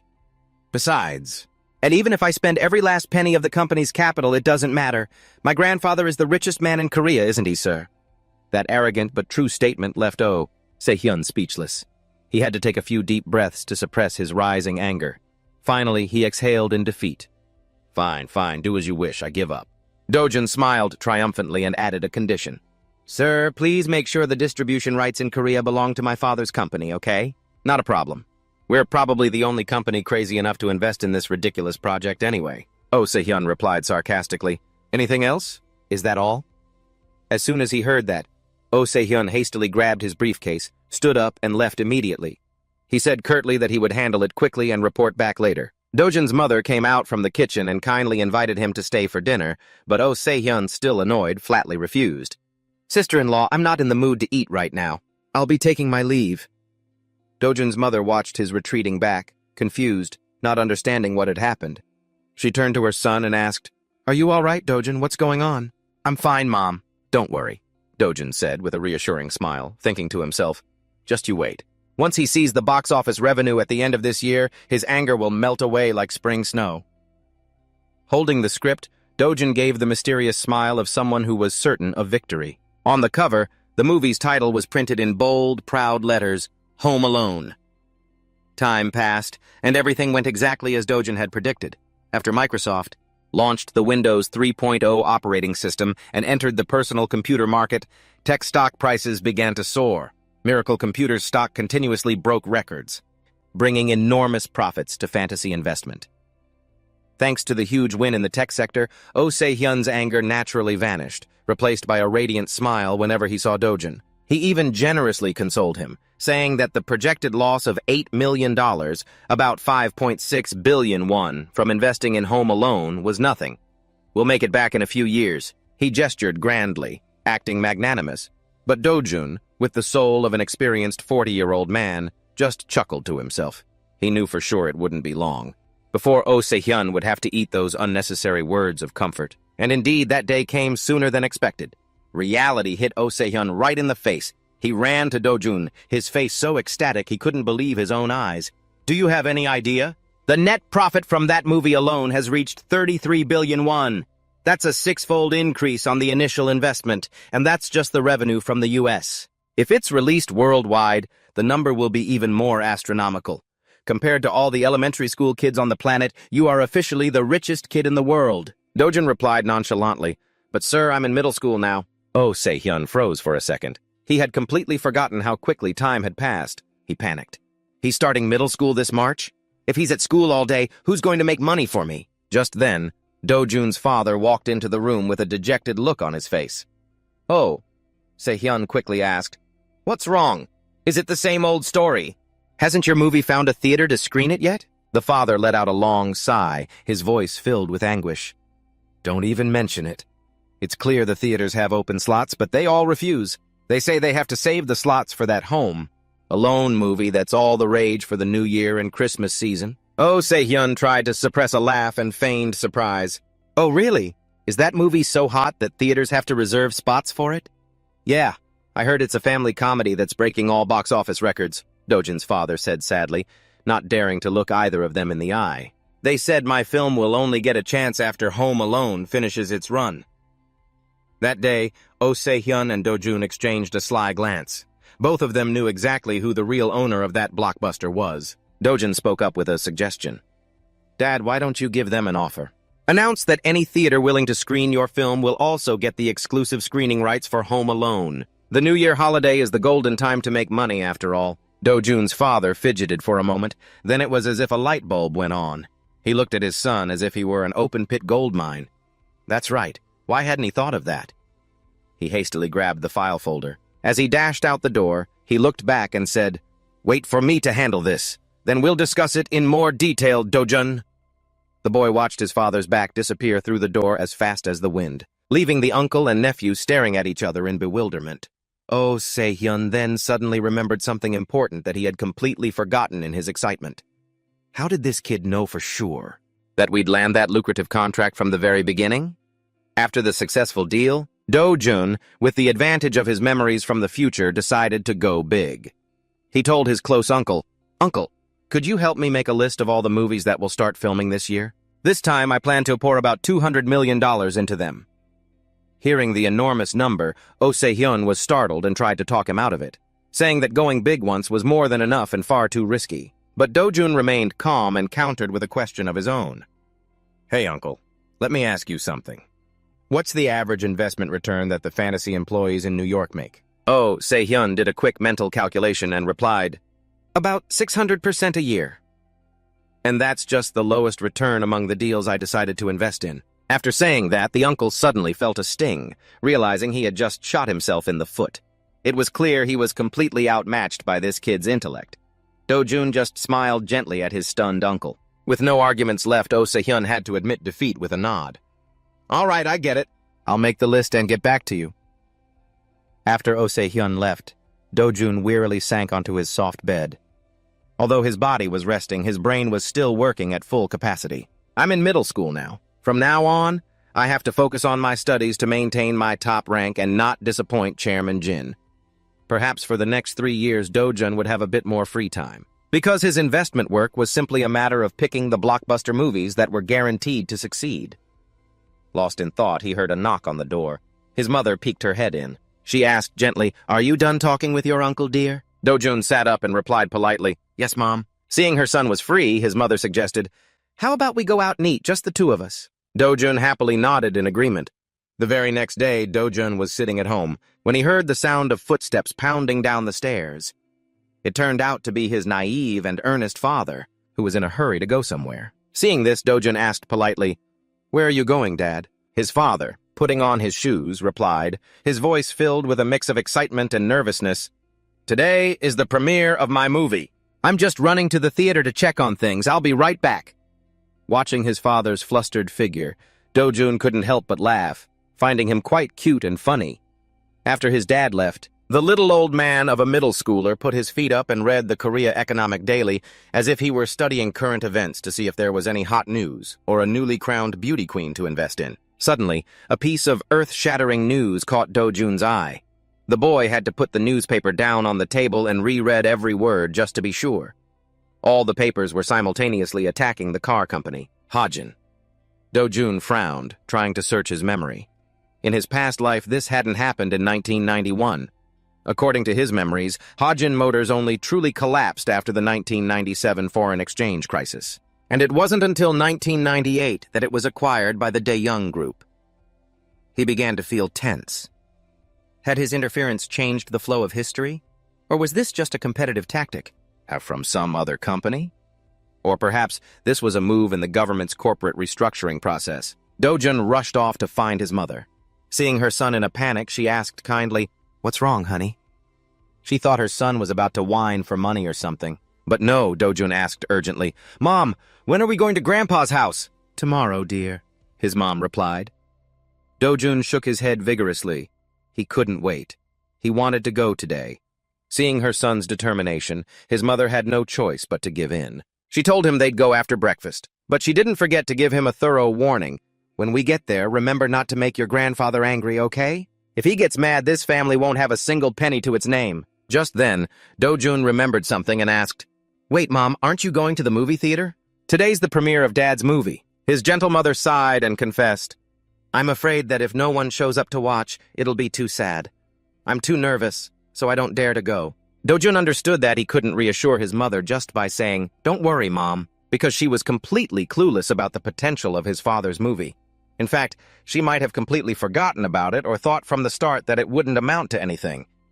Dojun's role was only to provide the opportunity. As for how the couple's lives would change, he would let them experience it for themselves. He believed that observing from a distance, without interfering too deeply in their private matters, was also an elegant pleasure. At Chairman Jin's mansion, the housekeeper informed him that the chairman was busy with important guests, so Dojun had to wait in the living room. He noticed two unfamiliar pairs of shoes on the steps outside. He didn't know who they belonged to, but he found himself staring at them. As Dojun walked over to the sofa, he began to reason. The articles attacking Hanjin were released right before the holidays, and this secret meeting started at the crack of dawn. I can't make any sense of these fragmented pieces of information, not a single clue. I waited, my heart pounding, wondering what those old foxes were plotting in that sealed room. Meanwhile, in his study, Chairman Jin Yang-chun looked at his eldest son and asked in a stern voice, "Are you confident enough to take over the Hanjin Motor Company?" Hearing his father's question, the eldest uncle gathered all his strength and declared, as if saluting a flag, "Yes, just as you said, Chairman, this is the best opportunity for us to rise to the number 2 position in the industry.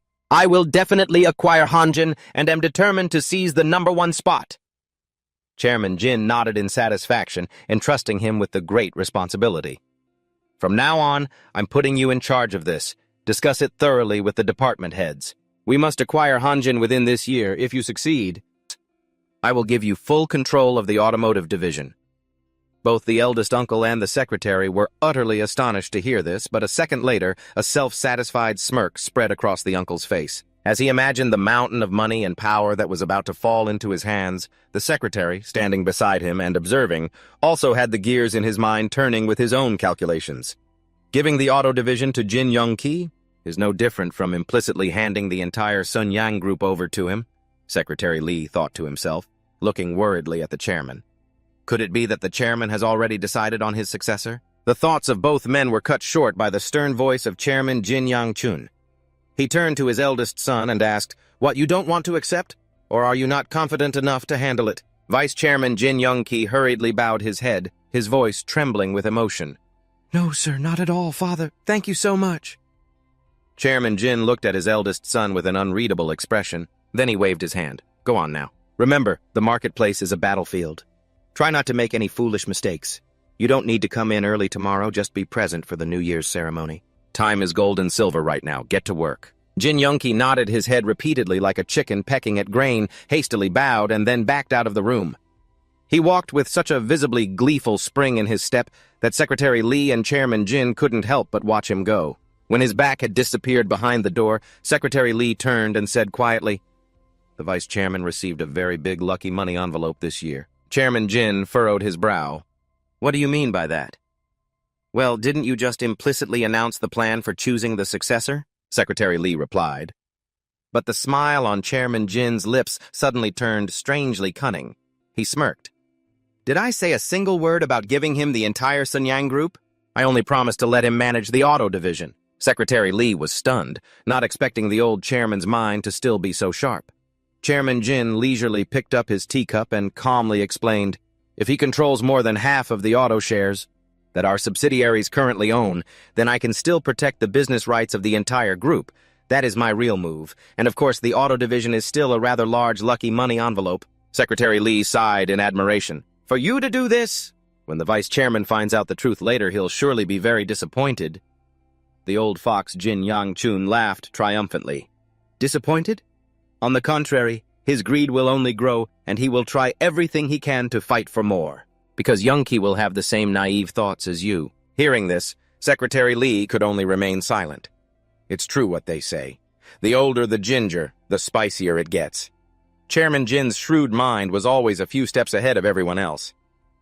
That afternoon, after all the guests had left, Dojun entered the study and saw his grandfather still engrossed in his work. He asked, caringly, "It's the New Year holiday and you're still working, grandfather?" Chairman Jin looked up, and upon seeing his favorite grandson, his expression softened slightly. "I have no choice. I have too much to do, but I'm just about finished now." Dojun stepped further in, his eyes quickly scanning the luxurious study. His gaze stopped on a newspaper lying on the desk. It was the same one he had read this morning. Just as I thought, Dojun thought to himself. Today's meeting was definitely about Hanjin Motors. He feigned innocence and said in a sweet voice, You seem very happy today, grandfather. I just saw my eldest uncle leaving, and he was smiling to himself. Chairman Jin just hummed in response. It's probably just because it's the new year that he's happy. Then he quickly folded the document folder on his desk, as if afraid his young grandson might curiously try to read it. But there was no fooling Dojun, the boy who carried the soul of a savvy 40-year-old man. He continued to probe. Grandfather, I have a question. What is it you're wondering about? Chairman Jin maintained his gentle tone. At that moment, Dojun stared intently at the folded file about the automobile industry. A bold speculation flashed through his mind. Could it be that my grandfather is the one pulling the strings behind this whole scandal? Seeing his grandson staring wide-eyed, Chairman Jin had to speak up. Dojun, why so quiet all of a sudden? Startled, Dojun quickly tried to cover it up. Oh, I just find something strange. It's because the news today is reporting a lot about one particular thing. Is it about Hanjin Motors, grandfather? Chairman Jin nodded in confirmation. Why do you find that strange? He asked in return. Dojun replied with an air of complete innocence. Well, normally whenever the press writes an article about Sun Yang, you get furious, shouting and demanding to find the person who wrote it. But today you're very calm. Chairman Jin laughed, pleased. Exactly, you have a very good memory. He began to enthusiastically lecture his grandson. Dojun, you must remember that a newspaper office is actually a place that sells words to make money. Sells words? Dojun pretended to be puzzled. That's right. These articles, at a glance, might seem to have nothing to do with money. For example, an article complaining about the traffic jams in Seoul is actually paving the way in public opinion for road expansion projects.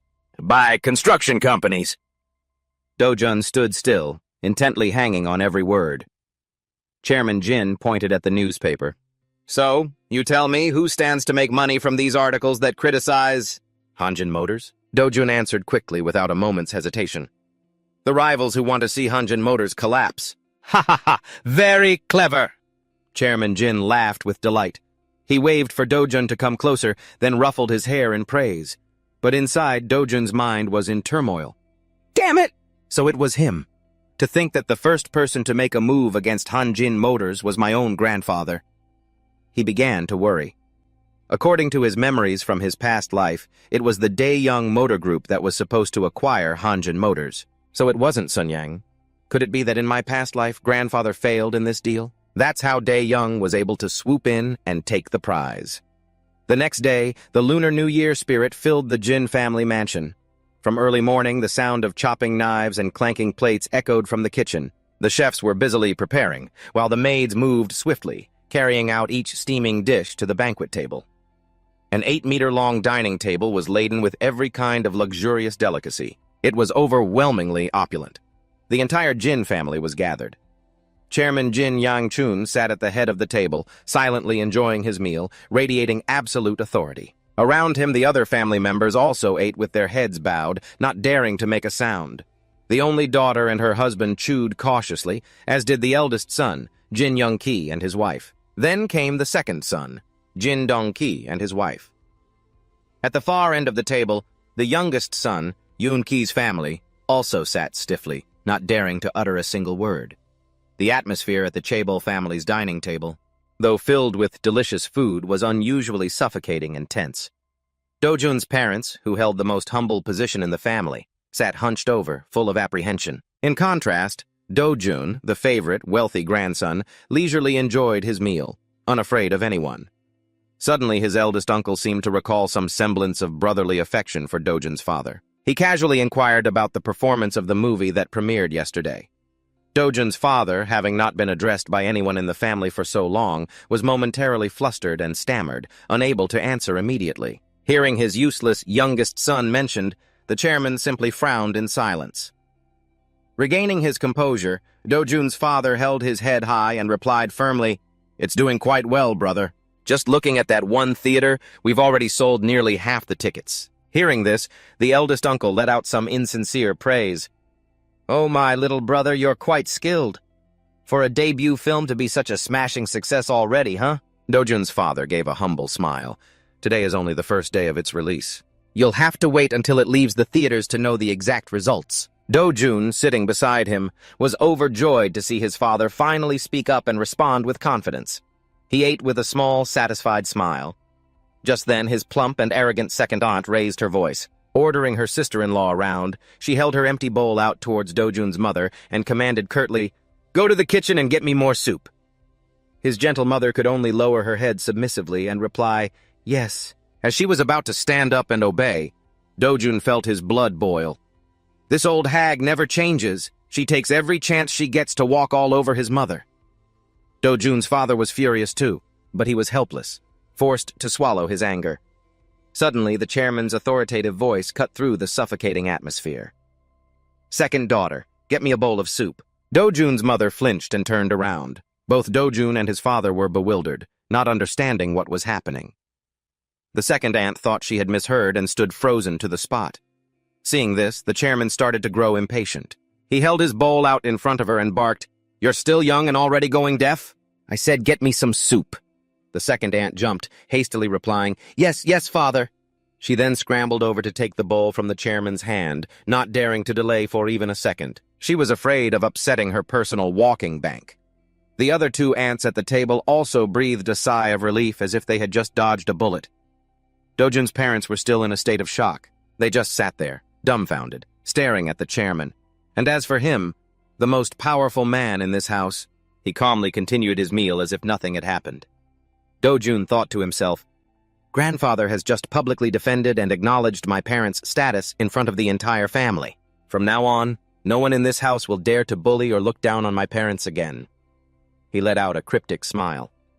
"I really should be moved to tears by this, but unfortunately, my mind is already preoccupied with plotting his betrayal." After the meal, Dojun cautiously approached his grandfather's study.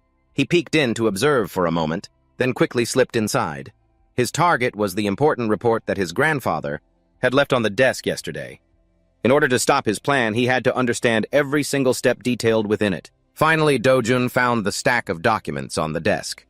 He hurriedly flipped through the pages to examine them. So, engrossed in reading, he forgot to be on guard and simply plopped down on the floor. Flipping through the pile of papers, the more he read, the more Dojun felt something was off.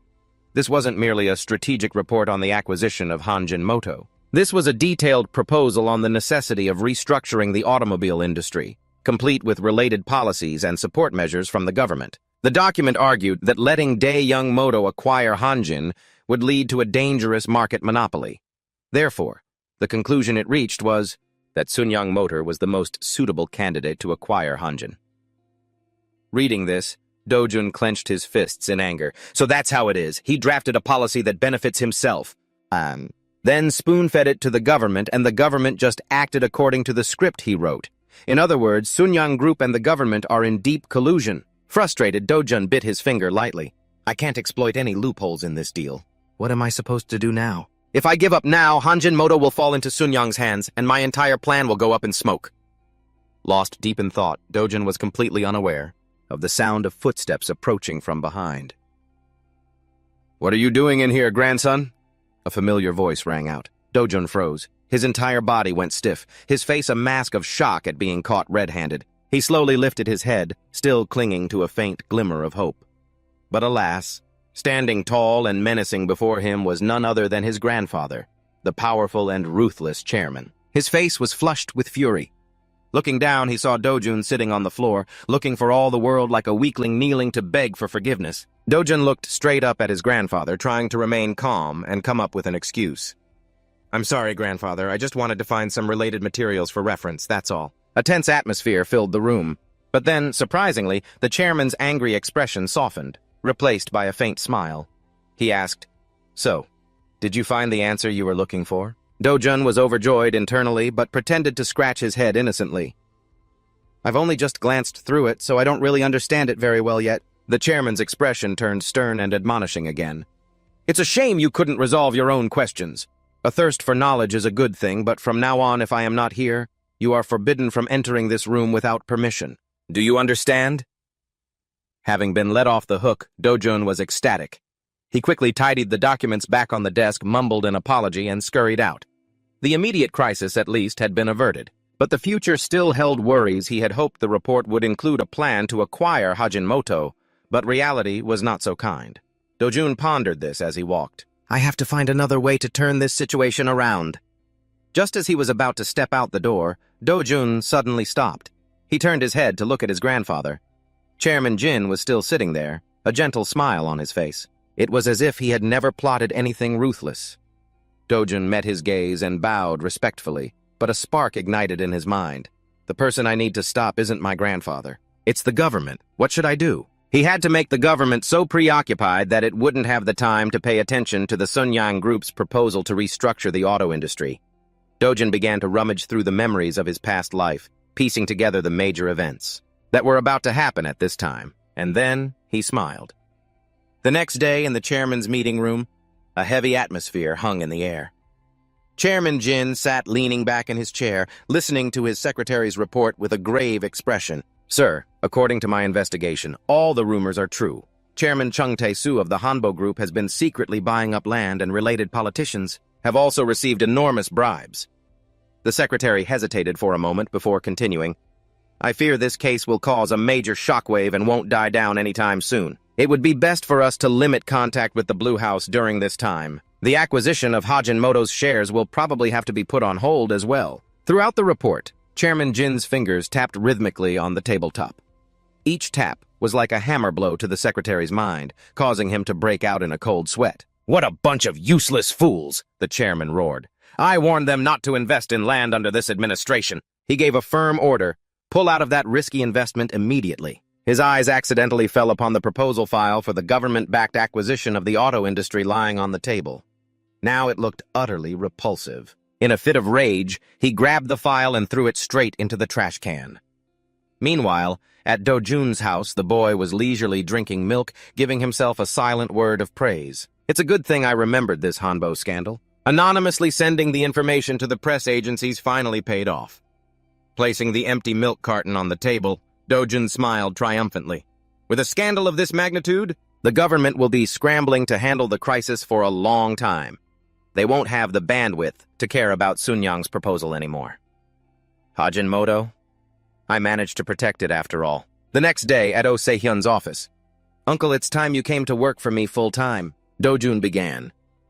Oh Se-hyun's eyes widened, looking at the kid in front of him, not understanding what he was talking about. Dojun maintained the demeanor of a true boss and continued, Stop working for power shares. Put all your energy into fantasy investment. After all, you already hold a 2% stake. My company is doing so well, we can easily afford to pay you a huge salary. Oh Se-hyun chuckled and retorted, And what if I don't want to? Dojun asked in genuine confusion, Why? Why would you turn down such a great opportunity? Look, Oh Se-hyun replied seriously. You own 98% of the shares, and you're the one who makes every important investment decision. And every single time you hit the bullseye. So what role is there for someone like me here? Oh, Se-hyun looked at Dojun meaningfully. Dojun understood the issue. Ah, so it's a matter of professional pride. Time to dangle some bait to keep this talent. The quick-witted boy made a new offer. I'll open a branch in Korea. I'm planning to allocate a portion of the capital to run the office here. What's more, my grandfather also has a slush fund that needs a manager. This statement startled Oh Se-hyun. Dojun knew very well that during the investigation into Oh Se-hyun, his grandfather had recognized the man's talent and had recently, secretly, entrusted him with some important matters. Oh Se-hyun was stunned, wondering, did Chairman Jin really tell this kid about such a massive secret? Or did the boy dig up the information from his grandfather himself? Before his opponent could recover, Dojun delivered the final blow. I will only be pulling my investment from Martin Computer. The proceeds from that, plus my grandfather's slush fund, you will have full authority to manage all of it. How does that sound? Oh Se-hyun exclaimed in horror. What? You plan to pull out of Martin Computer? Yes, I plan to liquidate our entire position early next year. Dojun replied nonchalantly. This time, Oh Se-hyun could no longer keep his composure.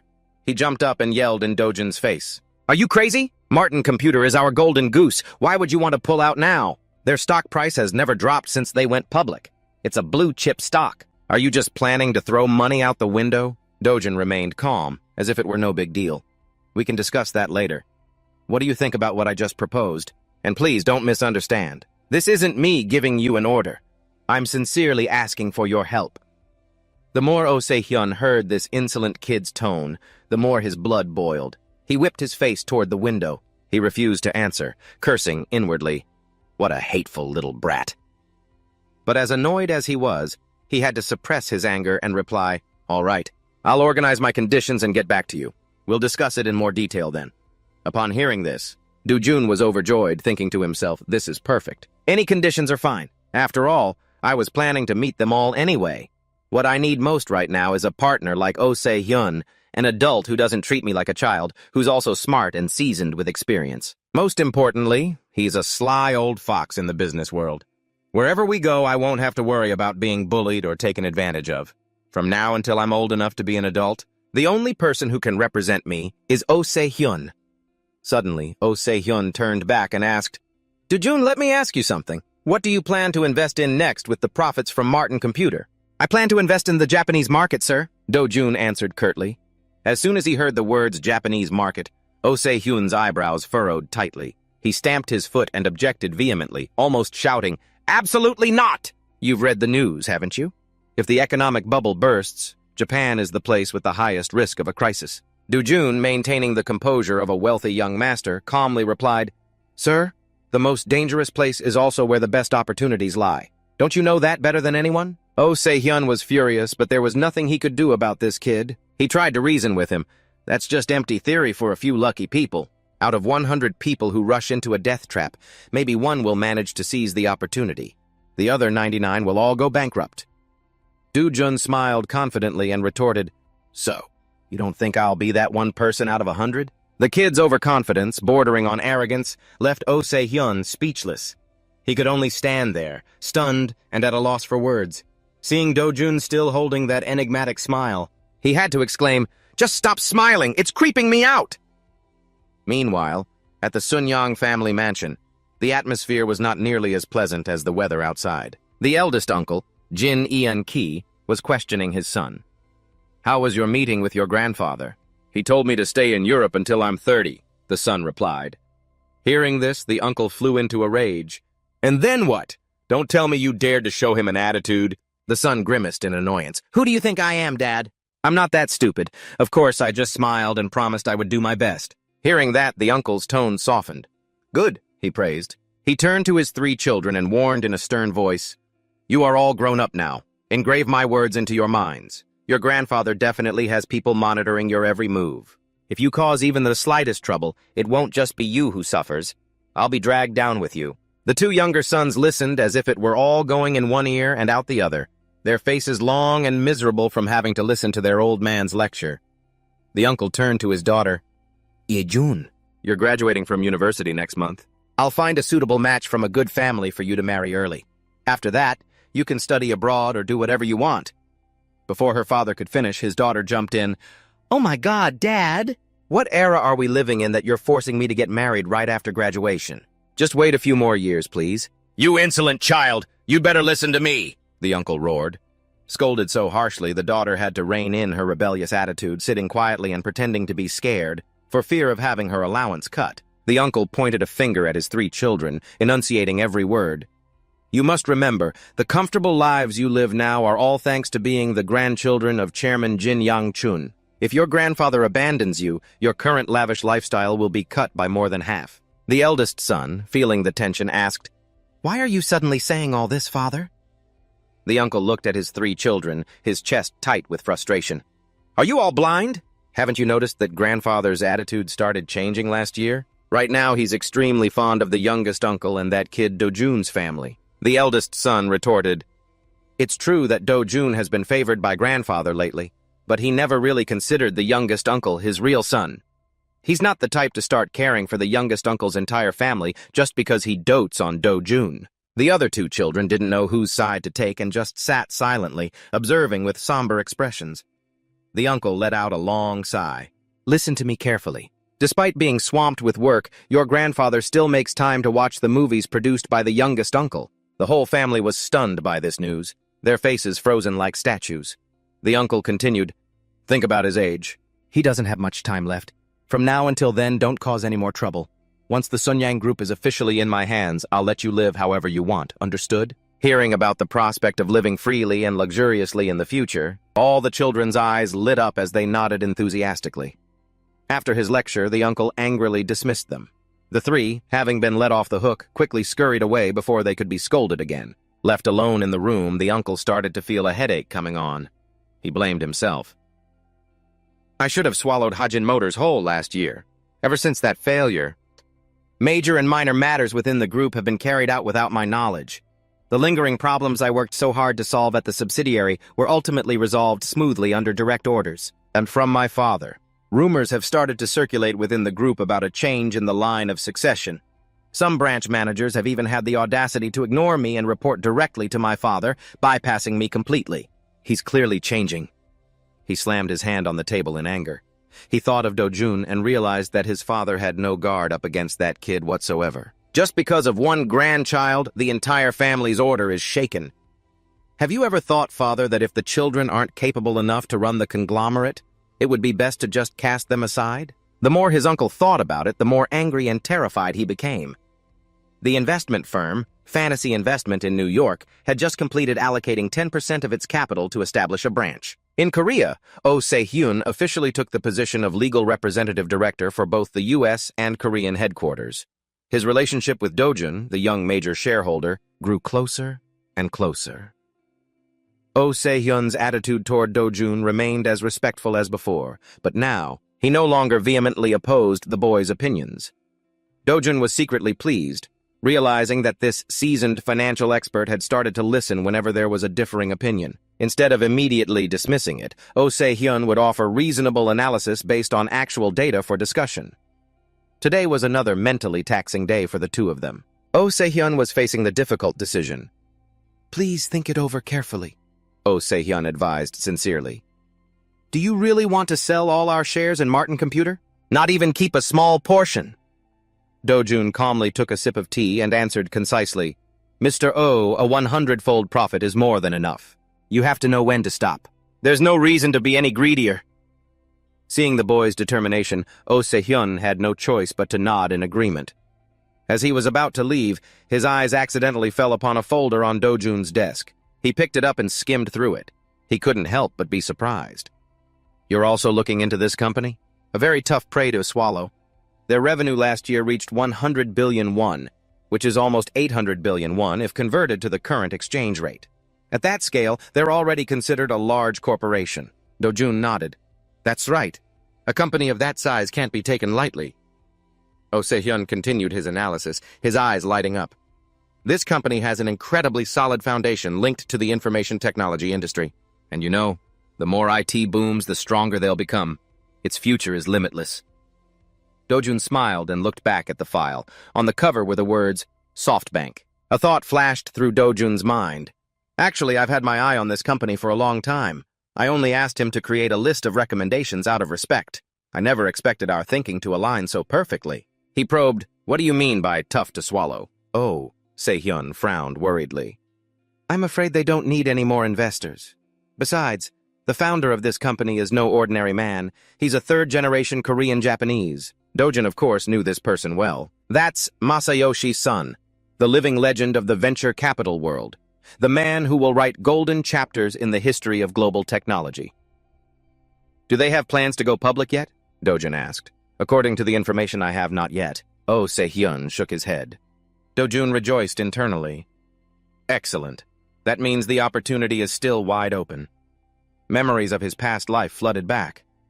Although he only vaguely remembered a few news snippets, he remembered one thing vividly. After SoftBank went public, its stock value grew wildly, more than 100 times its initial price. Dojun said calmly, My grandfather used to teach me that everything in this world has a price. What matters is how each person values it. If you can meet their expectations, they'll sell immediately.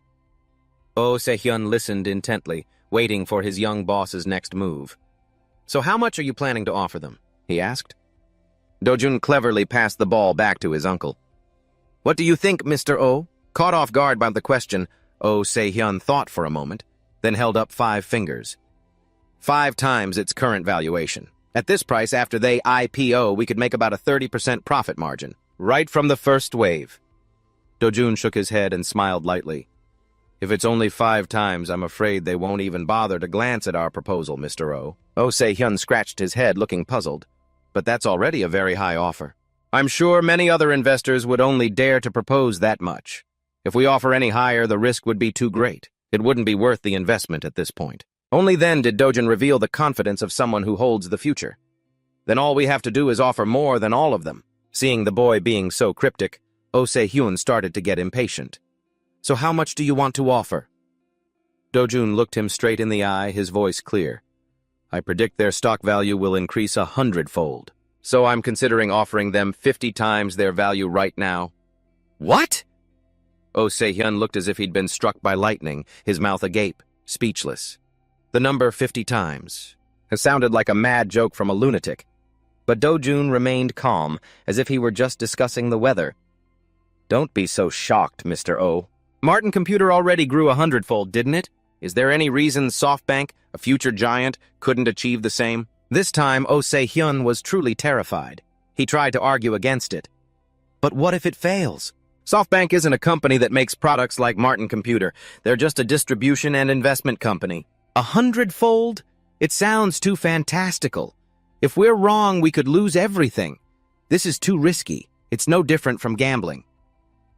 Dojun smiled, recalling the image of the powerful billionaire from the future, and said in a meaningful tone, You can't get your opponent to the negotiating table if you don't have cards strong enough in your hand. When you play a hand, you have to be able to see the outcome, victory or defeat. Isn't that right, Mr. O? No one plays cards alone. Hearing such profound philosophy coming from the mouth of a child not even 12 years old, Oh Se-hyun couldn't believe his ears. How can this boy think so deeply and on such a high level? Could this be the power of the chaebol blood flowing through his veins? His faith in the Jin family's innate business intuition made Oh Se-hyun decide to let go of his skepticism. He stood up and let out a breath. All right. Since you seem to be protected by the god of fortune, I'll bet on you this round. Let's do it your way. He started for the door, but then stopped and turned back with a serious look. But Dojun, a passion for gambling will lead a man to ruin. Take this to heart. Dojun was a little surprised, since he hadn't touched gambling in this life. But understanding his uncle's good intentions, he smiled reassuringly. Don't worry, uncle. This will be my last risky gamble, until I become an adult. Hearing this, Oh Se-hyun smiled with satisfaction and turned to leave, leaving Dojun with his plans for a future empire. The next morning at Dojun's private residence, Oh Se-hyun walked in with a thick stack of files in his hand. He smiled and said, I've completed the contracts to buy 5 million shares, 35 times the initial amount. Now it all depends on your luck. Oh Se-hyun seemed at ease, and Dojun responded with a reassuring smile. Don't worry, uncle. Everything will be fine. Seeing Dojun sipping a glass of milk, Oh Se-hyun didn't forget to probe. So have you decided to sell all the shares in Martin Computer? Dojun smiled faintly and nodded. We've made 100-fold profit. There's nothing to regret. After settling the Martin Computer shares and investing in Power Hand, you can have full control over managing the remaining capital. Next year, I'll be in high school, and I want to dedicate the next 3 years to focusing completely on my studies. Oh Se-hyun was surprised that a student could speak of giving up money so easily. He burst out laughing. This is the first time I've heard a kid talk about studying hard and actually found it believable. With your record of being at the top of your school, you must be aiming for S University. Probably the economics or business administration department, right? Contrary to his prediction, Dojun replied, No, sir. I plan to enter the law department. Oh Se-hyun was surprised. The law department? Dojun explained. Yes. I'm already surrounded by the most brilliant businessmen in Korea, like grandfather and you, uncle, who studied business in England. If I study business too, what would make me different? So what do you think you'll learn from law? Are you planning to become a prosecutor? Oh Se-hyun was still puzzled. Of course not, Dojun replied calmly, making Oh Se-hyun even more confused. I just want to prove myself. Prove what? He asked insistently. Dojun calmly explained, to show everyone that a third-generation chaebol heir isn't just about making money. Although the major families often have someone get into S University, no one has ever been capable enough to set foot in the law department. Hearing this steely determination, Oh Se-hyun couldn't help but shudder in awe. Among all the chaebol descendants, none had ever been brilliant enough to pass into the law department of S University. When the chairman heard his precious grandson's words, he was so stunned, he nearly fell backward. He suddenly remembered the boasts of Chairman Hyun of the Cell Group at a Federation of Korean Industries meeting. His eldest grandson getting into S University had become a hot topic. Even though everyone secretly understood the tricks that were used, he never stopped bragging, infuriating many. It was said that besides his private secretary, he also dispatched 10 reporters from the press and the Ministry of Economy to S University. They hunted for information and found a department with the lowest competition rate just 6 hours before the deadline to successfully submit the application. As a result, the kid got into the Department of Eastern Philosophy or Eastern History, something like that. If it had been a fair competition, he wouldn't have stood a chance of setting foot in S University. But even as a corporate chairman, he's only human, so he spent the entire next year bragging about that achievement. What pointless bragging. However, if Dojun really got into S University's law school, the story would be completely different.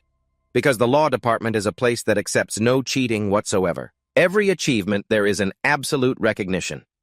At this thought, the chairman hurriedly asked, "Really? Are you applying to S University's law school because of me?" Dojun gave a saintly smile and replied, "Of course. Otherwise, why would I want to study law when I have no intention of being a prosecutor?" The chairman looked at his grandson, deeply moved. He smiled, completely content. "In the end, though many people have helped increase my wealth, no one has ever made me feel as happy as I do right now. My youngest grandson has moved me so much." The chairman, choked with emotion, continued, "All right, you just get into S University, and whatever entrance gift you want, I'll give it to you." Dojun laughed loudly and said, "Yes," to make grandfather happy, but thought to himself, "You'd better remember what you just said, because what I really want isn't just an imported car. I want to seize the power of the chairman of Sunyang Group." July 1994. Power Hand's stock peaked at 18,900 yen per share. Immediately after its public listing, the company raised an impressive 200 billion yen in capital with ambitions of globalization. Chairman Son Dong-Yui announced he would aggressively pursue strategic M&A deals. Meanwhile, Dojun's initial investment of a mere $230 million had skyrocketed to $850 million in just 1 year, netting him a profit of $620 million. However, before the economic bubble burst, he managed to withdraw his capital and halt all investment activities. Alongside these million-dollar deals, Dojun poured all his energy into his studies for 3 years of high school. Occasionally, he would fund Hollywood movie projects, but on the whole, it was just a hobby. If people thought investing in James Cameron's Titanic was a risky gamble, he was perfectly willing to accept that. As for his family, his older brother Sang-Jun had finished high school, but because he didn't get the scores he'd hoped for to get into a top university, he decided to study abroad in America. Although old habits die hard, the fact that the family paid him little attention was an advantage, allowing Sang-Jun to pursue his passion for music without constraints. He too soon left for the land of stars and stripes. Now, among the third generation of the Sunyang Group, all eyes were on Dojun, the 12th grade student who was expected to be the first to get into the prestigious law department of Seoul National University. This attention came from both curiosity and caution. Only his parents and grandfather gave him their complete trust and expectations. One day, before the college entrance exam results were announced, the chairman was beaming during a phone call, boasting, "My youngest grandson ranked 39th in the entire country. Not just the school, I'm talking about the entire country. Ha ha, if you're only counting the humanities department, he's in the top 10. The maximum score is 400, and the kid got 367 points. Only 6 points behind first place nationwide. Not much of a difference, is there?" The chairman still hadn't lost his enthusiasm for showing off. After hanging up, he fondly caressed the results in his hand and mumbled to someone else, "Only getting into SNU's law school is worthy of the title hard-working. I wonder if SNU is even good enough to educate my grandson. It should have been Harvard or Oxford.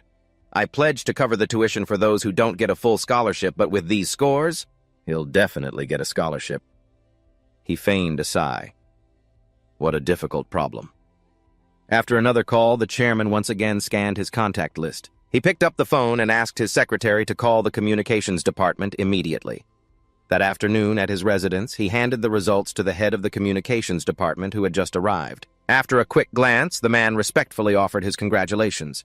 "Congratulations, Chairman." The chairman cut him off coldly. "No need for congratulations. Get this news out immediately, and arrange for reporters to come take Dojun's picture tomorrow."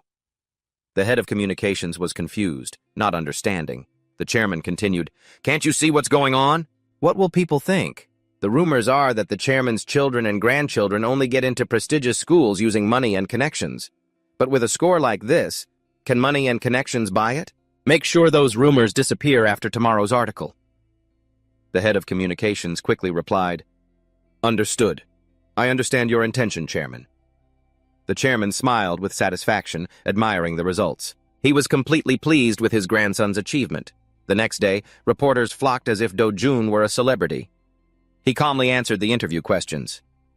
"For the past year, I was tutored by the best teachers for each subject." He unintentionally revealed the cost, a figure equivalent to a reporter's salary for 15 years, leaving everyone stunned. His parents, standing beside him, felt embarrassed for their son. Being so rich, Dojun didn't realize his words were causing a reaction, making everyone fall silent. He asked back, "What's wrong? Are you afraid that the grandson of the richest man in Korea only knows how to study from textbooks?" A reporter replied, "No, it's not that." The crowd began to murmur, "But who's the top student this year?" Another person confirmed, "It's a student from Jeju Island." Dojun continued, "You reporters should just go to Jeju Island, get your story, and write articles about me. I want to hear about it from you all." The reporters obediently replied, "Yes, sir." Dojun concluded, "It's obvious you all came here just to flatter me. My grandfather has studied many books. I'm sure he'd be very happy to read an article praising how I learned so deeply from reference materials." Dojun's interview had just ended. Amidst the reporter's bewilderment, only his father, Mr. Jin Junki, stood silently to the side and let out a soft laugh. It was the night of the New Year's kickoff in 1997 at the Sunyang Group. In the loud and bustling atmosphere of the celebratory party, amidst the elite crowd, Dojun was quietly sipping a glass of fine wine. Suddenly, a familiar figure approached. "Well, well, little brother, I heard you've been making some big waves lately." It was Sungjun, his older brother. His voice had a hint of sarcasm, but he appeared friendly on the surface. "I saw the interview." "Congratulations!" Sungjun held out his hand for a handshake. Dojun, with a bright and happy expression, returned the handshake. "Thank you, brother. Congratulations on your return to the country, too." The moment their hands touched, Sungjun leaned close to his brother's ear, his voice turning into a calculated whisper. "The future head prosecutor. I'll be passing on the legal inheritance rights to you. So you'd better watch yourself." Dojun maintained his innocent look and replied in a cheerful tone, "The head prosecutor, of course, has to support the man who's about to become the chairman of Sunyang, you, brother. As for me, I'm about to become a lawyer specializing in M&A. Sungjun was taken aback, caught off guard for a moment. "M&A? Who said that?" "Grandfather," Dojun replied nonchalantly. "He didn't say it explicitly, but he said if I'm studying law, it's better to be a lawyer than a prosecutor." Dojun pretended to take a sip of water, silently assessing in his head, "This brother of mine is so incompetent. Without support, I bet he would have burst out laughing by now." Sungjun seemed to regain his excitement, asking rapid-fire questions. "Really? Grandfather really said that? You want to be a lawyer too?" Dojun didn't answer right away, quickly calculating in his head. This was the most stable of all the cousins, smart enough to be acknowledged by Chairman Jin. And he even passed the civil service exam with high marks. Could he become a rival later on? Even so, the fact that Chairman Jin indirectly advised him to pursue law to support the group also gave him some peace of mind. Maybe he wants to make me his right-hand man. Dojun feigned hesitation. "I'm not sure yet. I'm not really interested in being a judge. I'm leaning more towards being a prosecutor or a lawyer. I'll think about it carefully while I'm studying."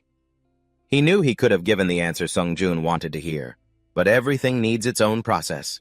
Sungjun put on a magnanimous air. "That's right. There's still plenty of time. Take it slow.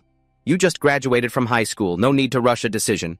If you don't want to strive for some ant-sized position, just tell me. I'll help you find a cushy spot in the company, haha." Dojun politely thanked him to please his brother, but inwardly he noted, he's improved a lot. Maintaining his composure and relaxed demeanor after his time abroad was indeed a sign of considerable growth. Sungjun continued his fake display of concern. "We brothers have to help our bookworm little brother have some fun, right? After this party, just follow me. I'll show you how beautiful and interesting this world can be." After the short act of brotherly affection, Sungjun left. Dojun watched his retreating back and mumbled to himself, "Go on and enjoy the world, because later on, all you'll have left are the beautiful memories of this life." Just then, a fawning voice chimed in, "Oh, look at this boy! How did you manage to score so high?" When Dojun turned around, his paternal aunt had already rushed in. I wish my kid was half as smart as you. His uncle-in-law immediately jumped in. Finally, my wife's side of the family has someone to follow in my footsteps. If there's anything you don't understand while studying, feel free to ask me, Dojun.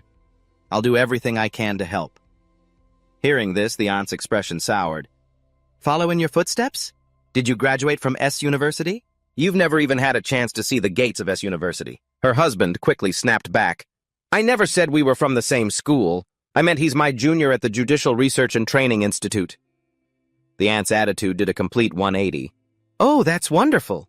Dojun, you should have your uncle tutor you later. He failed the election, so now he just sits at home all day. That's when Dojun remembered. This uncle had failed in the National Assembly election this past April. Not only did he overestimate himself and stubbornly ignore Grandpa's advice by running in a Seoul district, but this aunt also secretly took money from the department store to fund her husband's campaign. It was all for nothing in the end.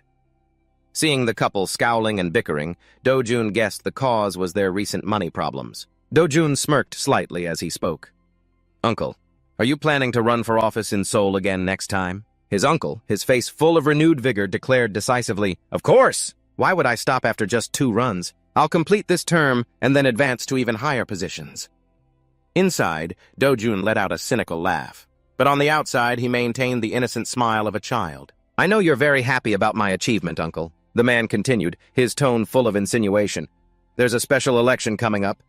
I understand, sir. Dojun cut him off, leaving the uncle momentarily stunned.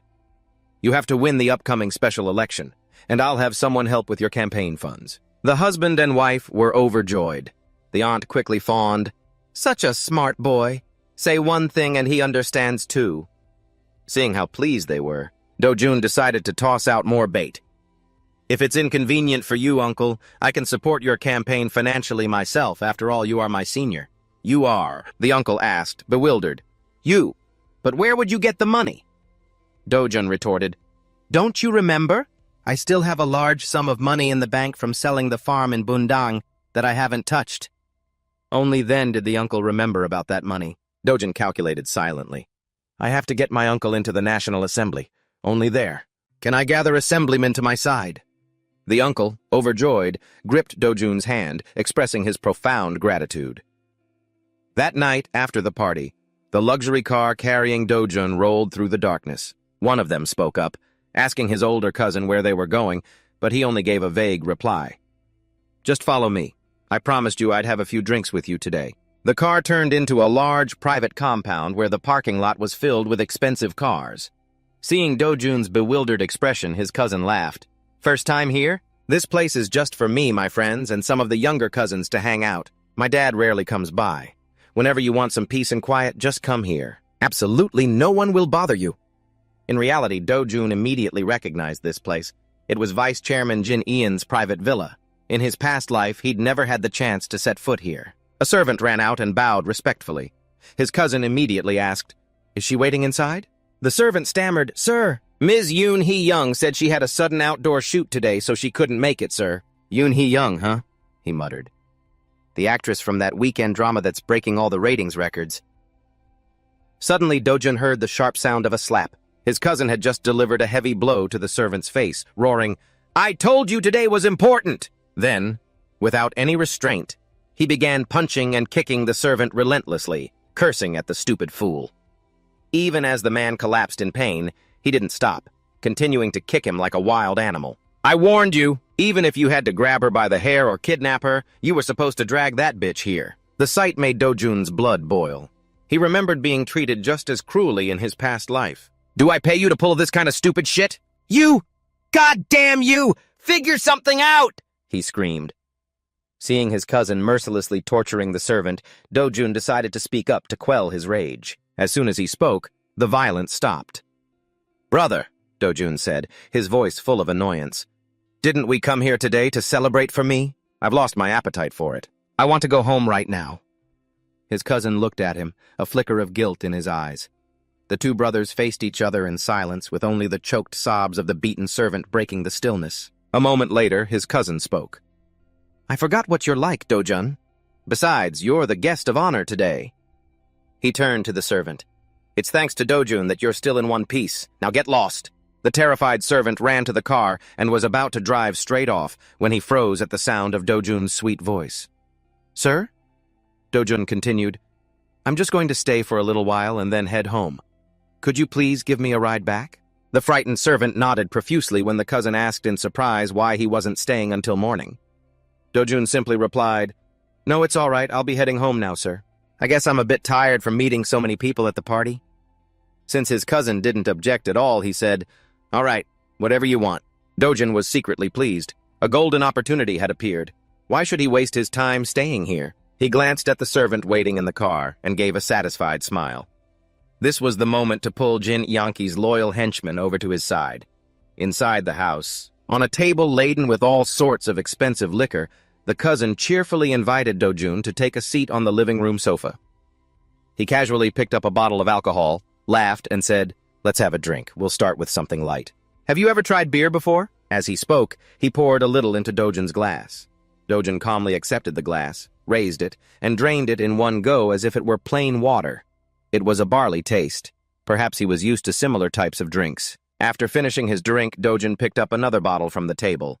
The surprised cousin praised him. "Wow, you can really hold your liquor. And you even know proper drinking etiquette, too." While pouring the drink, Dojun asked a question that stunned his cousin. "By the way, there's something I'd like to ask you.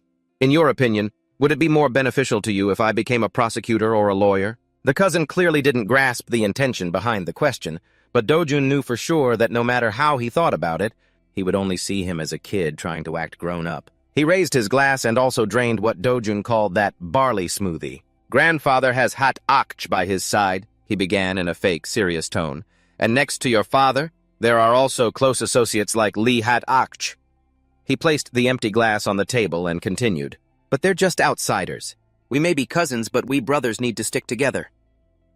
Dojun feigned a stunned look. "Brothers?" The cousin responded with an awkward, friendly smile. "Exactly."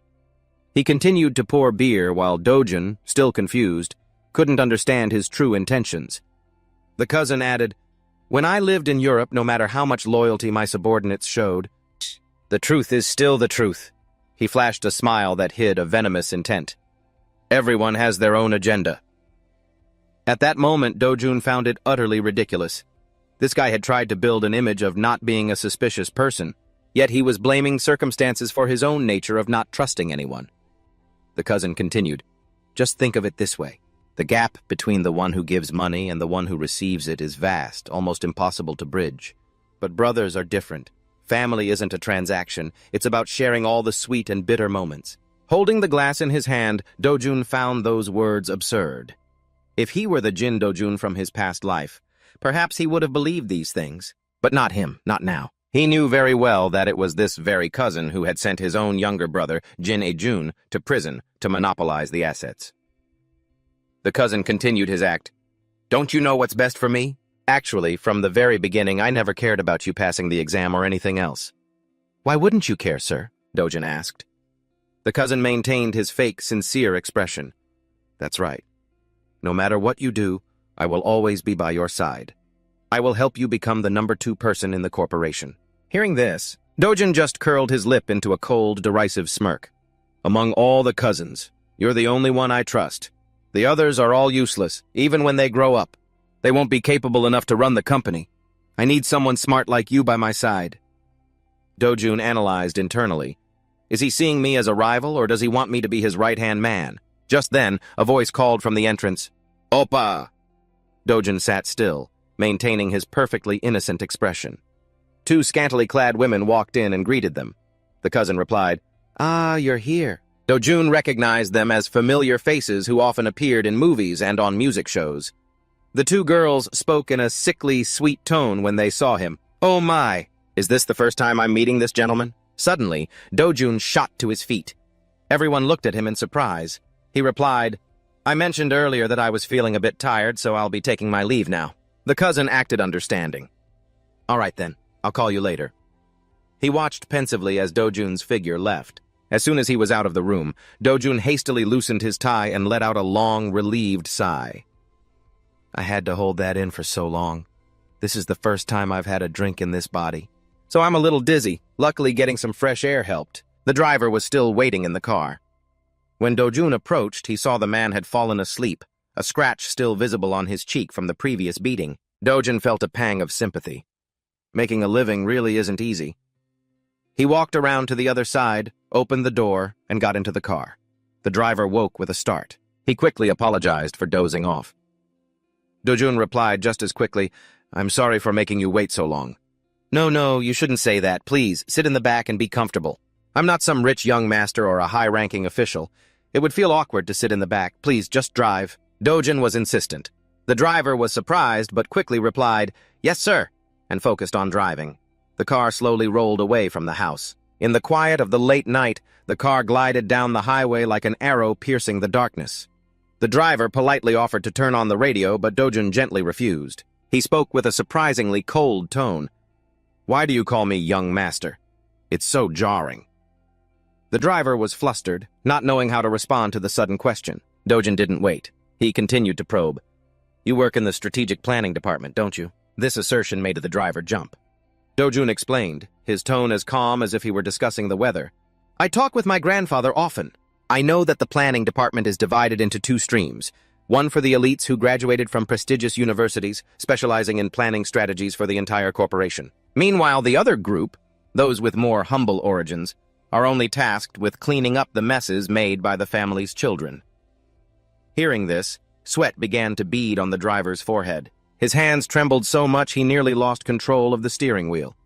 "You're definitely in the second group," Dojun added, his voice full of insinuation, just like Hyun-woo's from his past life. The direct jab at his past and status made veins bulge on his clenched fists, resentment etched deep into his face. Noticing the suppressed humiliation, Dojun suddenly changed his tone to one of feigned comfort. "Actually, you're luckier than those elite students." The driver was completely baffled by this incomprehensible compliment. "Just look at the chairman's age," Dojun continued, as if giving a lecture on macroeconomics. "He's almost 80. He doesn't have much time left. When he passes away, 3 uncles and an aunt will start fighting to tear Sunyang apart, and you can be sure the vice chairman will use every trick he can to seize everything." The driver couldn't understand why a child was sharing these internal secrets with him.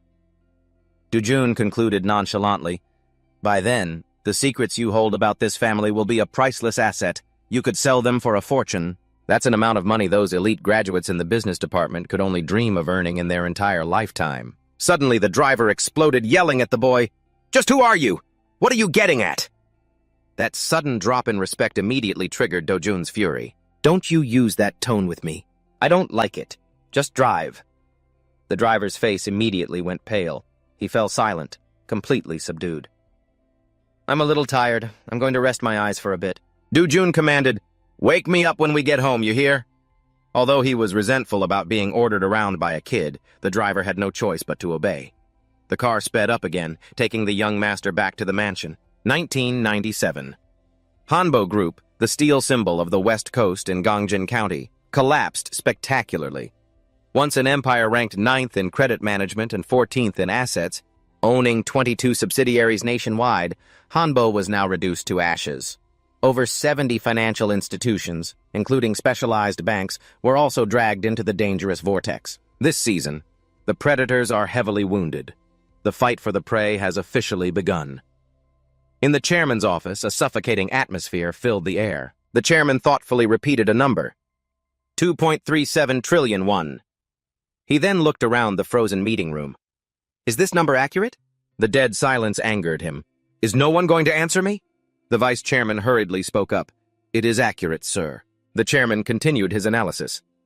"If Hanbo is worth that much, Daeyang Group will certainly bid at 2.37 trillion won. Moreover, Daeyang already has steel-making technology. That makes their advantage even greater. So, how much should Sunyang offer?" Again, there was a dreadful silence. The chairman singled someone out. "Department head Jin Dongjung, what do you think?" Jin Dongjung quickly replied, 1.8 trillion won, sir." "Why?" the chairman growled. "Because that is the maximum limit Sunyang Group can manage at this time." "So you're saying we should just lose to Daeyang?" The entire meeting room hurriedly chimed in. "We shouldn't take on more debt to invest right now. A price of 1.8 trillion is reasonable. We shouldn't let our rivalry with Daeyang cause Sunyang to lose its way." The chairman slammed his hand on the table. This is a public auction. Of course it's a battle of money. Jin Dongjun countered. We have to show them that Sun Yang acquiring Hanbo will create the most powerful synergistic effect. Dayang already has the technology, so their synergy effect will be significantly diminished. The vice chairman frowned but remained silent. The chairman ordered decisively, Then we must draft a report, demonstrating Sun Yang's synergistic power upon taking over Hanbo. It must be so perfect that it moves the appraisal committee. Just as department head Jin said, I'm giving you all 1 week to prepare. Then he asked again in a challenging tone, Does anyone else have a different opinion? Is 1.8 trillion won really our only option? In the meeting room, tense as a drawn bowstring, a bold voice suddenly rang out, shattering the heavy silence. 2.5 trillion won! This shock left the vice chairman and his son completely frozen. The entire room fell silent. No one dared to speak. Chairman Jin, his eyes sharp as ice, turned to the person who had just proposed the price. Your reasoning? The speaker was the CEO of the construction company, a subsidiary of Sun Yang. He hurriedly replied, In terms of bonds, there's no significant difference between Dayang and Sun Yang. Therefore, it doesn't really matter which group takes over Hanbo. We need to bid more aggressively than necessary to avoid any talk of unfairness in this deal. Hearing this, the vice chairman and his son began to look openly displeased. The chairman pressed on, asking about the source of funds for the outstanding amount. The director explained, Sun Yang Construction currently owns a plot of land with potential for a condominium project. We can mortgage this land to raise about 700 billion won. The chairman frowned. And the other 700 million, where will that come from? We can't just sell off the apartments that have already been built on that land. The construction company will be responsible for handling that part discreetly. The chairman doesn't need to worry, the director affirmed. Inwardly, the chairman felt a quiet satisfaction. This was the answer I was looking for. This solution doesn't just solve the immediate problem, but it also shortens the process. If any legal risks arise, all responsibility will fall on Director Hong, with no connection to me at all. He wouldn't even have to lie and say he knew nothing, because it would be the absolute truth. Still, the chairman deliberately prodded, Director Hong, you seem very confident about that 700 billion won. That's not a small amount of money that can be picked up just anywhere. Director Hong immediately panicked, waving his hands. Mr. Chairman, what are you implying, sir? Meanwhile, the vice chairman was silently calculating his own potential gains. The next day, at the chairman's residence, a secretary reported, Just as you predicted, sir, Dayang has bid 2.3 trillion won. Chairman Jin smiled triumphantly. Classic Dayang. Chairman Ju never was one for petty tricks. The secretary hesitated. But, sir, are you really going to spend 2.5 trillion won? You don't want me to? The chairman asked in return. If we do that, the entire group's liquid capital will be strained for a long time, the secretary warned. Chairman Jin turned to Dojun, a knowing smile on his face. Dojun, what do you think? Is there really no other way to solve this besides using cash? He paused, silently waiting for the correct answer from his grandson. Dojun gave a knowing smile. This grandfather of his. His dark intentions were plain as day, yet he still loved to put on a show. Even so, he still feigned politeness. Could you give me a hint, grandfather? Chairman Jin offered a metaphor. Even if you're just selling a sapling, you have to sell it to someone who intends to raise it. Who would want to sell it to someone who just wants to use it for firewood? Upon hearing this, Dojun had a sudden realization. The secretary also quickly grasped the intention and hurriedly asked, Chairman, are you saying that Dayang only wants to acquire the assets and then sell everything off? What does Dayang have to do with this deal? The chairman waved it off. You just need to think from the perspective of the one who raises and sells the tree. The secretary breathed a sigh of relief. Chairman Jin turned back to Dojun. Is that hint enough for you? Yes, it is, Dojun replied, then continued. If Dayang acquires them, they'll build apartments on Hanbo's land and liquidate it. The machinery from the steel factory will be exported. That way, the Hanbo Steel Group will disappear completely. In contrast, the Sunyang Group, which has just ventured into the steel industry, will strive to restructure Hanbo to prove themselves to everyone. Chairman Jin smiled proudly. Well, it seems I might have given you too much of a hint. Duyun silently calculated whether this method would be effective. Dayang's network of connections was very strong. Even if their ultimate goal was to liquidate Hanbo, many people would still support them. He pretended to ask again. So, grandfather, how much do you think we'll need to spend to acquire Hanbo? Chairman Jin was a little surprised to have the question turned back on him. He gave a casual laugh. 1,000,000,000 won plus $1 billion. We don't have any more than that. The secretary immediately tried to intervene. A difference of 500 billion won is too great. Mr. Chairman? Chairman Jin was resolute. Just go find some really good bait. I'll cast the line myself. Dojun deduced that the good bait was the media. The most effective tool for creating bait was the press. He immediately thought about leaking the story. The newspapers and television stations would have to run stories emphasizing the need to save the nation's backbone steel industry, creating public pressure on the review board. But then he questioned himself about this selfish old man. Isn't a 500 billion won gap too dangerous of a gamble? Just then, the image of an old fox appeared in his mind, and he heard the chairman's words echoing. Just you watch closely and see how I'll handle this. See how I make use of the very employees I've painstakingly nurtured for the past 15 years. Dojun suddenly understood his grandfather's entire ruthless plan. When the meeting ended, the chairman called Dojun over and asked kindly, "Tomorrow is the school's opening ceremony, isn't it? I've already spoken with the principal and the dean. You should stop by the school occasionally and invite them for a meal. Turn them into people who can support you when needed." Dojun obediently took his grandfather's lesson to heart. The chairman continued, "There will be someone on standby outside to help you with small tasks. I've chosen someone intelligent enough for you to trust." Dojun feigned delight and exclaimed, "Thank you, grandfather.